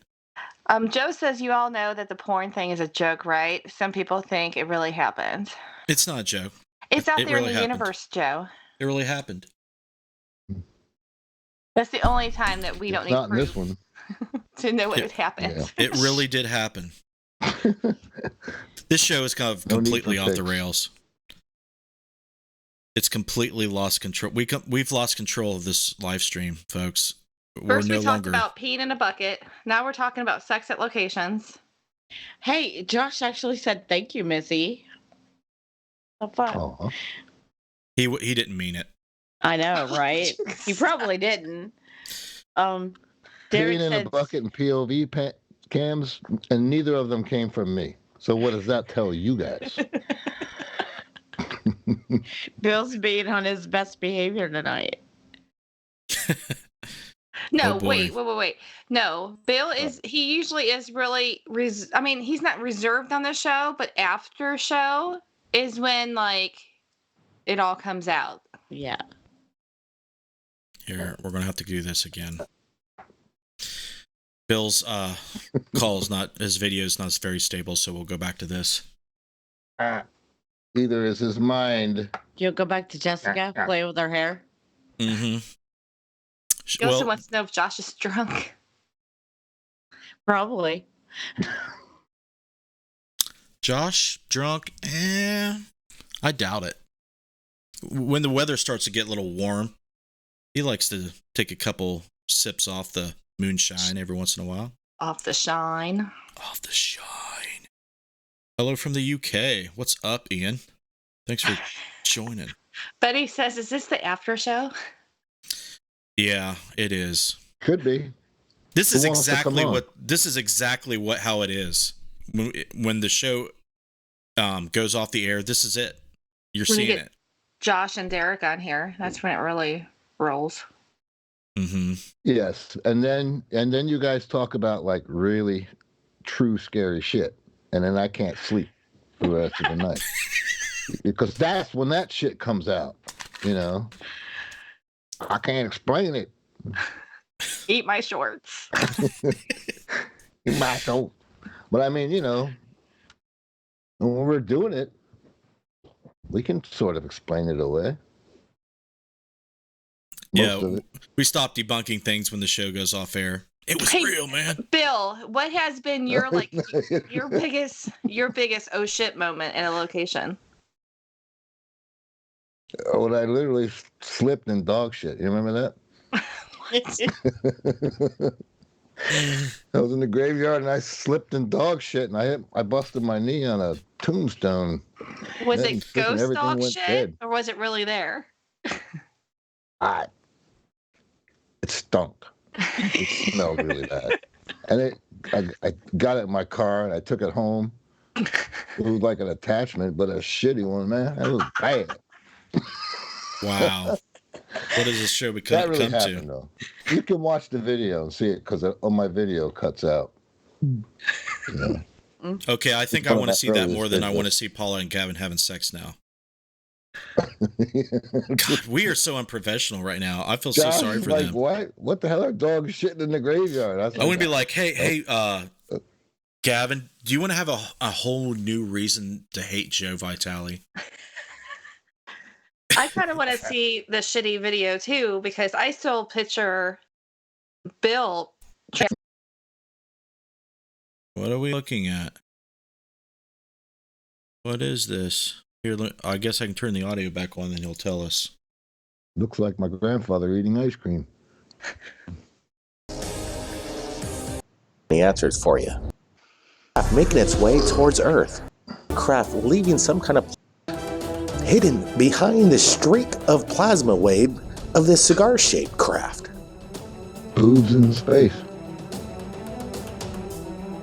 We're getting a close-up in this, and you can see the massive cigar-shaped craft leaving some kind of plasmic trail as the circular craft travels underneath it. It's hidden by a wave that is unexplained. We're trying to get the answers from NASA, and right now we don't have any. But we wanted to get it out to you so you could tell us and give us your opinions of exactly what was captured. Is there some kind of extraterrestrial craft making its way towards Earth? The video was captured earlier last week and is making the rounds on the internet, and at this moment, at Third Phase of Moon, we don't have any answers for you. All we know is there's something in space that was captured by the stereo system, 2 anomalous objects moving in the direction towards Earth, and they are massive, almost planet-sized. Okay. The reason why they put that freaking stupid music behind these videos is beyond me. And I used to be subscribed to Third Phase of Moon. So you take a look at what he's showing. I mean, this could be anything. Does he even know what he's looking at? I mean, I don't know what I'm looking at. I mean, I guess in the beginning it explains what type of camera this is, or I don't know. I couldn't tell you what that is, Jen.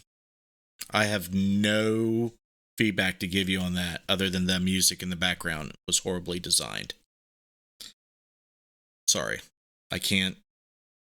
Shit, there's weird shit going on in space. I'm open to that. There's a lot of stuff out there that we don't understand. It's a stereo scan of something from a satellite. Okay. Stereo scan. I used to know what this is. Stereo scan, camera? 3D stereo line scan camera.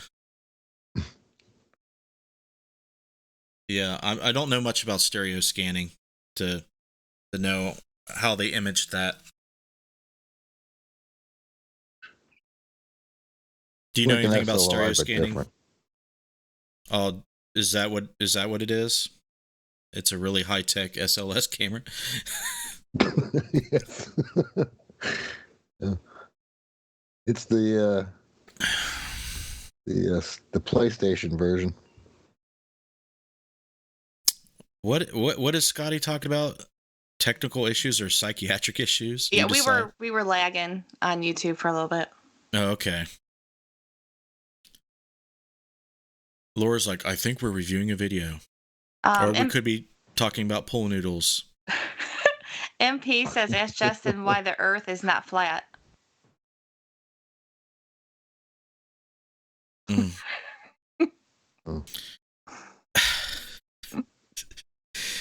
Nothing is it's really flat. hard to say. I mean, not even flat things are flat.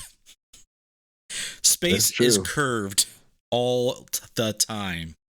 Space is curved. Even the Earth.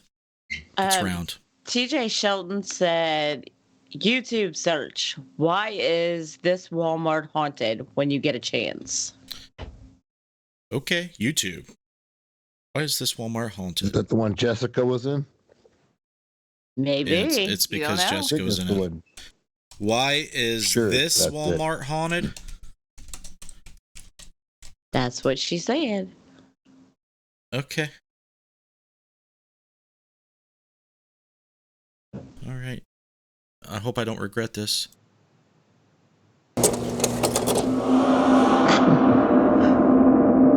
It's shocking to you to see things fly, things come off the shelf, and you're looking, and there they are, objects, dolls turn on. So it's all the same, everything. It's scary.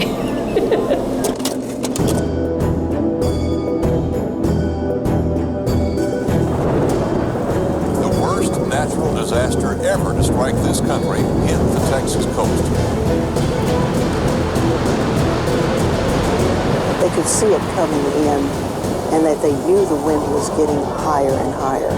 Galveston was not half underwater. It was completely underwater. And as the building collapsed, they literally drowned.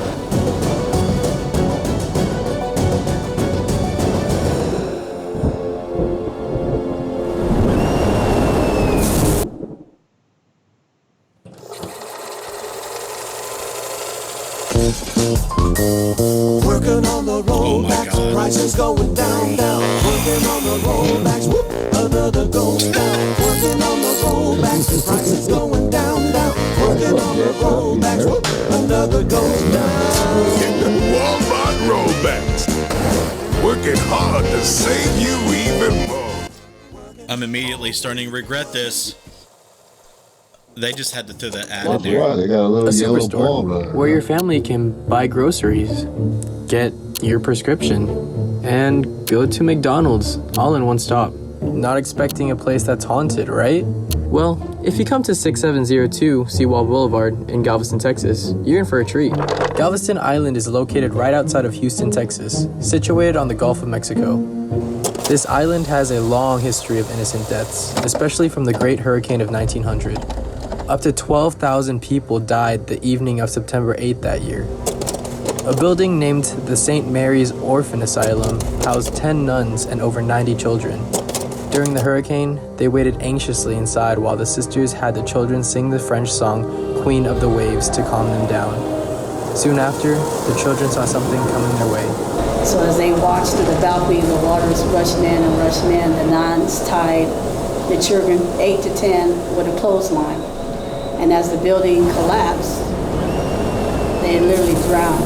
And later down the road, when they were doing the rescue, they were digging in the sand and they found them children tied with the clothesline as he dug one out, another one out, another one. 3 out of 103 total occupants survived.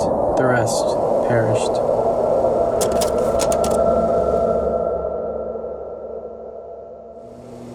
Today, many of those believe that the spirits of the orphans linger where the orphanage once stood, which is now occupied by this Walmart. Employees of this store have encountered spirits playing with them along these aisles. I heard something kind of funny. It was a giggle. And it was a little child's giggle. It didn't sound like an adult playing a game or anything like that. So I said, hello? And I was trying to make it out, was that a little girl? Or a little boy? I don't know, but I said, hello? Is anyone there? So, didn't hear anything after that. Most of these occurrences happen during the night shifts at around 3 or 4 a.m. One worker reports a bike falling off of a bike rack, almost striking her on the head. Another witnessed a lady in white roaming the aisles. Could that possibly be a nun searching for her kids? Or something more sinister at play? And then also in the compactor where we put our trash out, one lady told me her story that she heard somebody say, help me, and when she went to get help, there was nobody there. Other supernatural behavior includes items flying off the shelves. You know, like say you get stock and stuff just like this here, nice and neat like this here. And a few minutes after you pass by and stuff, 2 or 3 of these boxes will just pop off the shelf. Now there's nobody in the store but me and the other people that's working throughout the area and stuff, right? So we never really paid it a lot of attention. Cheese falling off the pegs. Before, they would fly off when you'd be stocking. Well, they were on hangers. Yeah. And they'd pop off the hanger. See? And an imprint of a child's foot found near the back of the store. My friend that works in stationery had a customer and needed something to craft, so you got to walk. And all of a sudden they saw a balloon, and then it started traveling all the way to where they're at, and then when they noticed it, it looked like somebody was home, the balloon was walking with the balloon. And the same thing happened to the guy in sporting goods. The balloon went back and forth as he was working. And it was a balloon, right? One of those balloons that, that hang from the ceiling or whatever stuff, right? And it just drifted down. So I figured, out of helium or whatever, not a problem, right? So I was walking around, the balloon was following, right? So what I did was I got the balloon, I took it back to toys, right? And went back to doing what I was doing and stuff, right? A few minutes later, the balloon was back behind me. I was like, I'm not gonna worry about it, right? But I was walking around, and the balloon was just kind of hovering around with me. You know what I'm saying? After about an hour or so, it just kind of played itself out or went to a different area, just forgot about it. You see what I'm saying? But yeah, there's ghosts in it. Make no mistake in that. Just across the street, the ocean creeps nearby. And dividing the ocean and the Walmart is a signage along the seawall, which states that this location is the original site of the St. Mary's Orphan Asylum, reminding us how it all went down. With all this research about the storm, the orphanage, and the children, a couple friends and I decide to uncover the truth. Are there really spirits roaming the aisles of the Galveston Walmart? This is what you gotta catch. They're here. No, bye. I'm going home. Yeah, I'll share the link to this, and I'll let you guys watch the rest of it if you're interested. But I don't know if I say it's intriguing that I think people experience stuff and anywhere in their places of business, and they automatically start associating it with some type of gruesome history that they can dig up. You know what I mean? It kind of sounds like that's what they're doing. Here's the link. Well, thanks for sharing it. Is a lot. Well, yeah, dude, but if you think, 7 trillion and then people. You add a couple of orphans in there? But what's here, we'll Google it. How many people have been alive since the beginning of the human race? I think it's like 7 trillion or something. An estimate of the total number of people who have ever lived as of 1995 was calculated by Hobb at 105 billion births since the dawn of the human race, with a cutoff date of 50,000 BC, beginning of the Upper Paleolithic, and an inclusion of a high infant mortality rate throughout the pre-modern history. So, dude, the amount of deaths, I mean, you could throw an amount of deaths at me and be like, I just don't buy that. I don't think that just the amount of deaths, even if it's saturated in one area, is a recipe for a haunting by itself. Oh, no. Yeah, some Walmart shoppers and some low prices. But I think it's pretty sweet that their Walmart's I can't speak. Walmart is haunted. Well, our Walmart, the Walmart in Aurora, some lady killed herself in the bathroom back in layaway. She hung herself with her own scarf in the bathroom stall. Damn, it wasn't a layaway scarf, was it? No. That's a horrible joke. That's horrible, Bill. Look at Jess. What? Well, I mean... Yeah, people hear a woman talking and they go in there. Layaway some serious shit. I think that brownie's kicking in. I think the brownie has officially landed. Okay, yeah. Well, I'm sorry, I thought I could take this home today. Nope, the only way we gotta hold it for you. Ah, fuck that. Justin, you need to go and investigate Walmart now. He went there. He went to the Aurora Walmart and got a huge clock. Betty did. says they sold that scarf half price. Probably. That's right. That's right. I'm not even going to joke. I'm not going to make any jokes about someone committing suicide. There was a seventh grader. My daughter's in 8th grade. There was a 7th grader that had hung himself yesterday. Oh. And he was being bullied a lot at school, and he was dealing with some recent deaths in his family, and he wasn't going through a lot of just stuff, and the bullying stuff, and especially anybody committing suicide is horrible, but a 7th grade boy doing that at such a young age, I struggle to imagine what could be going through his head, like what he could have been dealing with. He think that the only way out would be to end his own life in that fashion. It's crazy to think about it. And now, the kids that were friends at his school are dealing with it. Cause I remember in my 20s, one of my best friends that shot himself, and it affected me more than I thought it would. And I think when people go through that, it changes them permanently. Death of a loved one, death of a child, even pets. If you love something that much and it dies, it can change you permanently. And I know that happened when my dad died at the age of 54.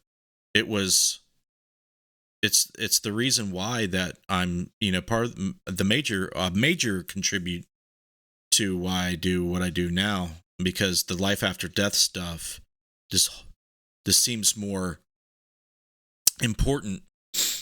How we deal with it, how we address it, how we unpack it when it happens, and how we deal with it, how we carry it along as we go, as we live. The brain seems like it can't survive in that state of mourning for too long, and if you do, it can kill you. And I think that's what maybe was happening with that 7th grader. I think his sister died, or someone died of cancer. He was dealing with a multitude of deaths, and they were making fun of him because, I think his cousin or something died, and they made fun of him because he didn't have nice clothes. I just think it's awful. I think people treat people like fucking garbage, and they think it's harmless. I don't want this to be what I didn't mean to turn this show into something serious like that, but that's just where my head immediately goes when someone say they hung themselves. Like, you got to be in a real bad place, right? Like to put something around your neck and suffocate to death. Jesus Christ. That's insane to me.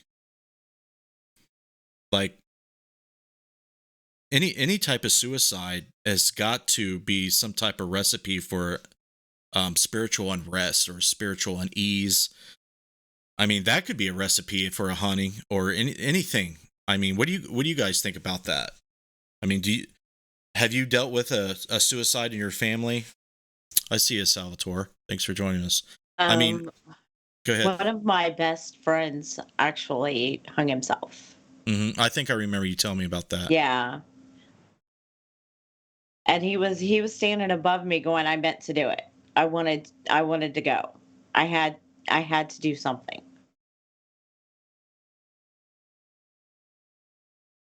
So, the more I think about it, that's the only thing that when people get to that point, they can't control what's causing them pain, what's giving them problems. The only thing they can control is their life, their heartbeat, their consciousness. They can flip that shit off. Right. That's what they can control. Right. So the more I think about it and the more I channel that energy, it feels like that in that moment, they feel like they have power. Not only their life, but how they're going to affect their loved ones and the people around them. Does that make sense? Yeah. Yeah. So it's almost like a message that they're sending not only to them, to everyone around them, but maybe to the people that has done them wrong. And they hope that they hear that message, but I don't think it gets conveyed all the time. Right. I would hope the paranormal investigating would kind of curb that. Yeah. I think it should be curved throughout the board. It should. Yeah. The bullying in schools, especially. Oh, we lost Bill again. The bullying in schools. It seems like his camera is losing battery or something. He's using a new camera. His camera died. He'll be back. Let's read some of these comments here.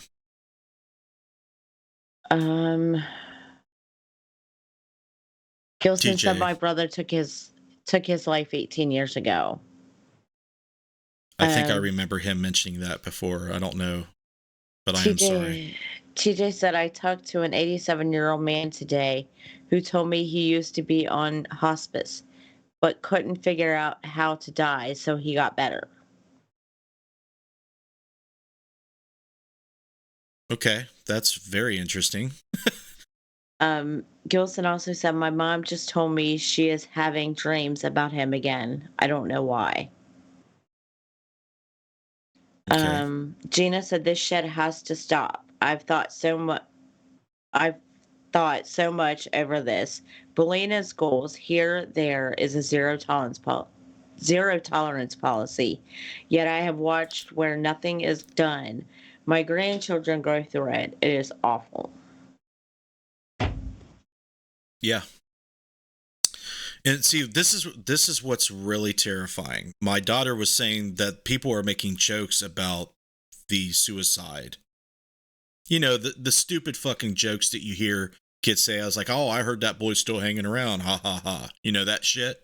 Mm-hmm. Like that, like life and death is a joke to some kids and to even people. It doesn't matter the age. There's no age. Right. No, I would not advocate this for anything. My son got picked on every day for 7 years.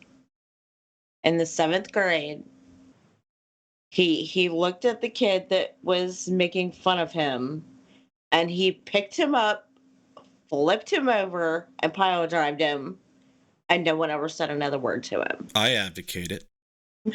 Well, yeah, but no one ever said anything else to him. Yeah, that's what I did. That's exactly what I did. If someone was bullying me or making fun of me, I ended it. Darren wants to know, do you think if we ever figure out paranormal, that it would make dealing with a loved one's death would be easier? That's such a good question, and especially in the context of this conversation. So I think we are going to get to the point where the technology for the people who really care about trying to understand about life after death will become available, but it's not going to appease everyone. What everybody has now is they have this belief and faith that there is a life after death, and they have a structure or a model of what that is. It's not going to be right. There might be a fraction of it that has truth in it, but I'm going to tell you, if you want to know what I think, the life after death is not what we think it is. The best way I can describe to you what it is, it's like a dreamlike consciousness. You may not even remember your name. You may not know who you are. You may know who you are, but you may not know you're dead. If you know you're dead, you may not see God. You may not see Jesus. You may not see your loved ones. There's no promises.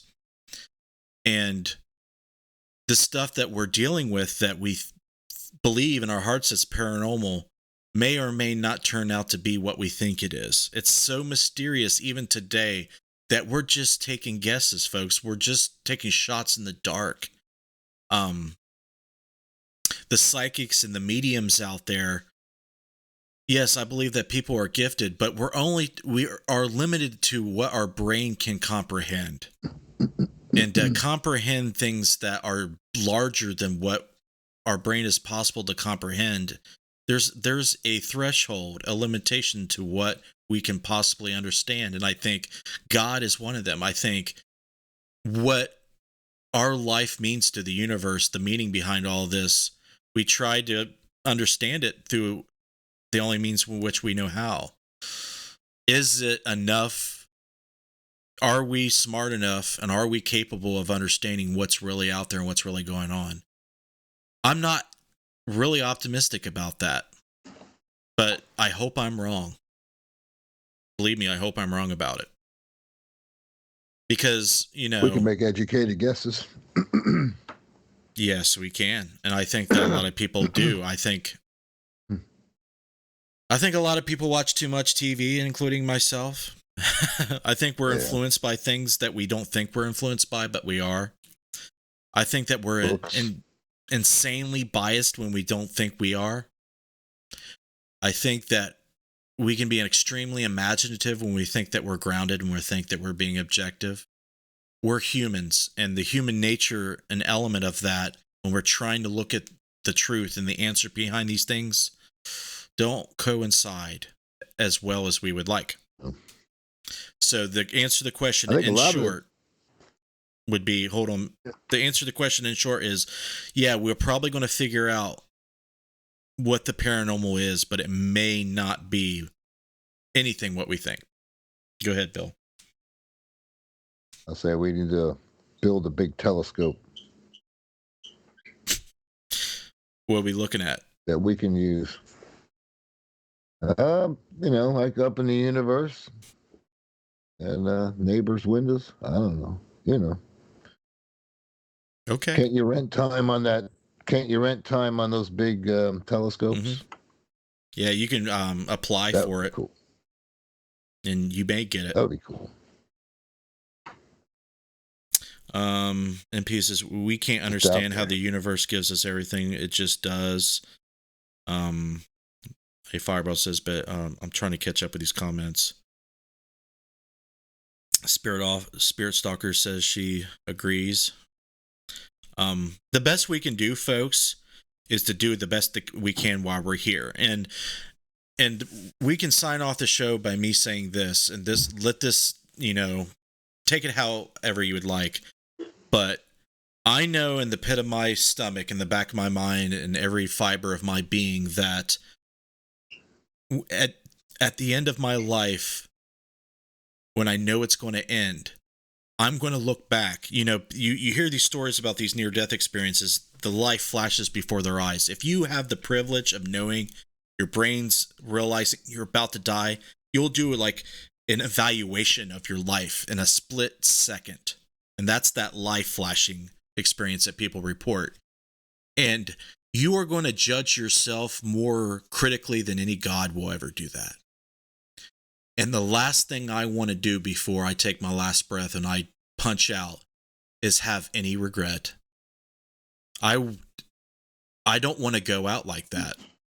So the only way I can eliminate the regret is try to be the best person I can, try to be a positive influence on my kids, my wife, my friends, everybody that I come in contact with. I want to be inspiring, and I want to be good. I want to make people feel better, and I want to be part of the positivity and the feel good nature of, you know, what we classify as feeling good and being happy. That's what I want to be a part of.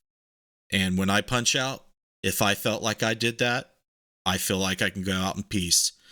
So that's all. That's all I got for you tonight, folks. You guys got anything before we sign off? My daughter was also bullied. 100% with what you're saying. Oh, okay. Spirit Stalker Afterlife says, my daughter was also bullied to death. She stood up for the bullies, but then her friends got bullied and she was trying to protect them.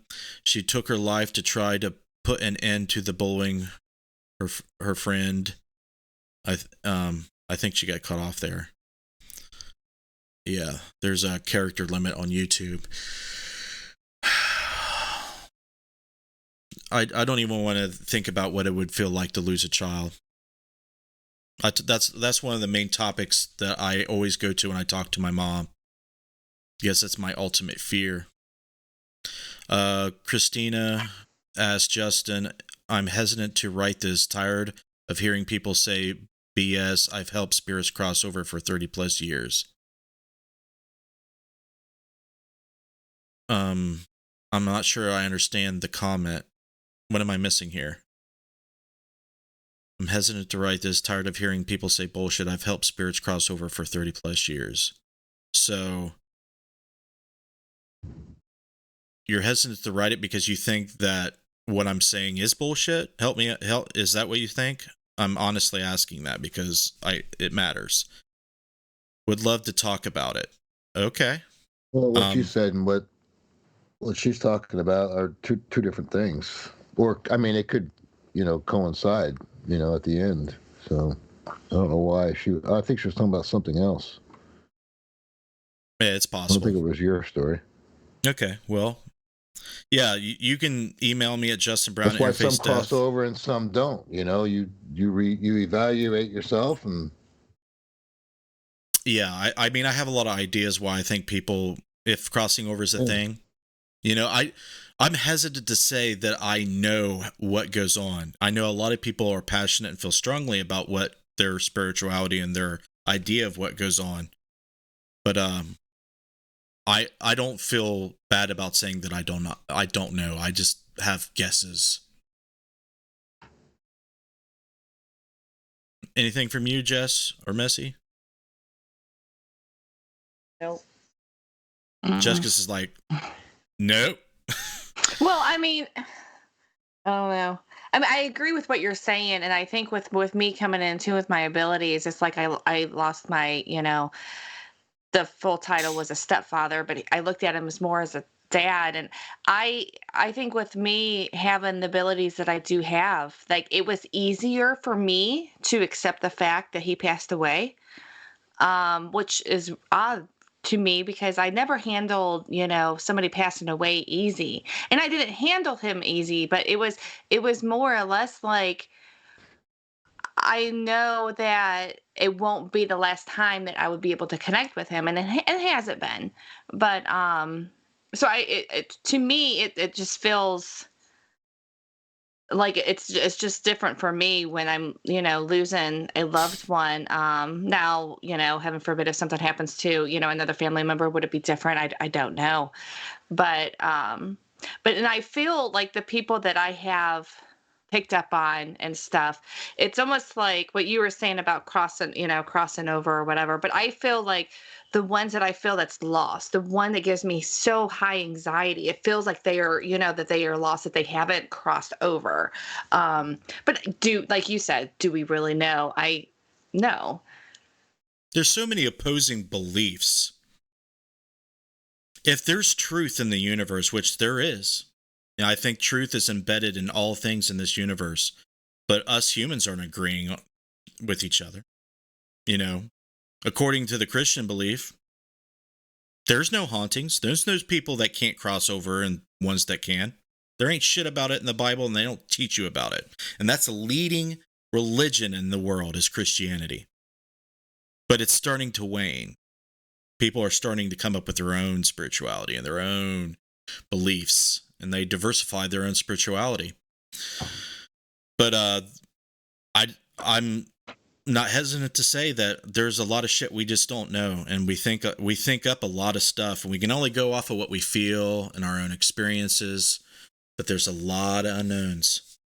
So hopefully, like as Darren say, will we come to the point where we do know? There's only so much we can know, because unless you that's a really good question. I don't know for sure, but I guess that could be how we end it. Thank you guys for hanging in and for all this time. Had some technical difficulties, but that's okay. It happens. We'll try to do better for the next time around. But love you guys. Let's do the Patreon thing. There's links in the video description to follow us on interfacedeath.net. Subscribe to the mailing list. You can find us on social media. Christina, I think it was. If you want to message me on Facebook or on the Interface Death page on Facebook, you can. My door is always open. But our Patreons is who we're going to extend our thanks to now. They help financially support not only these live broadcasts, but the documentaries we do and all the research that we conduct in the field to try to find answers and to find the answers to the questions that we have. So let's extend our thanks to Clay Borman, Scotty Fox, Casey Schreiner, Jessica Bias, paranormal reporter, aka Bill Davis, Heather Elliott, Betty Kegley, Kelly McConkey, RJ Murphy, Deadlight LLC, Katie Turner, General 7, Joe Vitale, The Ghost Guild, Cherry Capital Shadow Seekers, and Tony Felosi. Thank you very much for your contributions. They help us out tremendously. And that's where, wrong button. That's where I'm going to leave it. Thank you so much for joining me. Next week, we have Paranormal Soapbox episode 89, I think. I don't know what the topic is going to be yet. March 11th, I think. Well, let me look at my calendar on my computer. Pretty sure it's Heather Dobson. She wrote a book. I forget the name of the book, but we're going to be talking about her book. It was pretty cool the way the preface or the intro to the book on Amazon. So we'll be interviewing Heather Dobson Wednesday on Necromancer Live Show on Facebook, and if you're watching on other platforms, it's on the same platform you're watching this now. And then we'll have Interface Death again next Friday, same bat time, same bat channel. So you can stick around for some video promos if you have not seen it.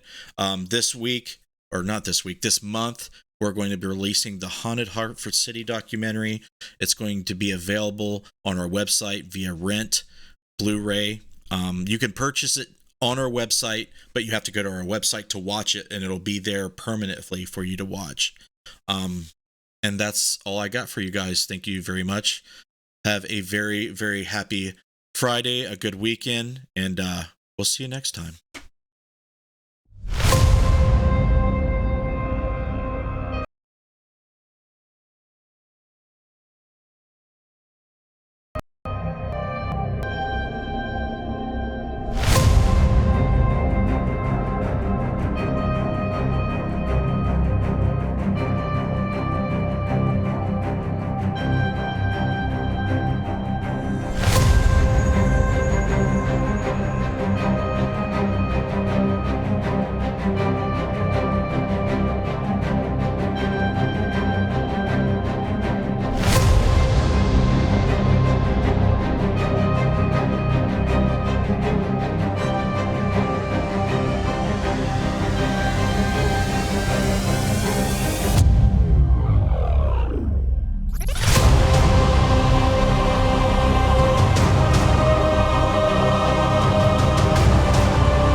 Back off now.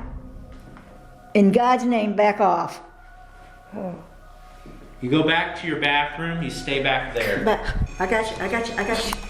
Don't fucking touch me! Fuck! Okay. Leave me the fuck alone! Okay, sweetie. Okay. Open the door, get the door. Open the door, let's get her out of here. Get the door. God! Leave me alone! Leave me alone! Leave me alone! Leave me alone! Leave me alone! Leave me alone! Leave me alone! Leave me alone! Get out of here! Ow! I can't move my feet! I can't move my feet! In God's name, out of here now!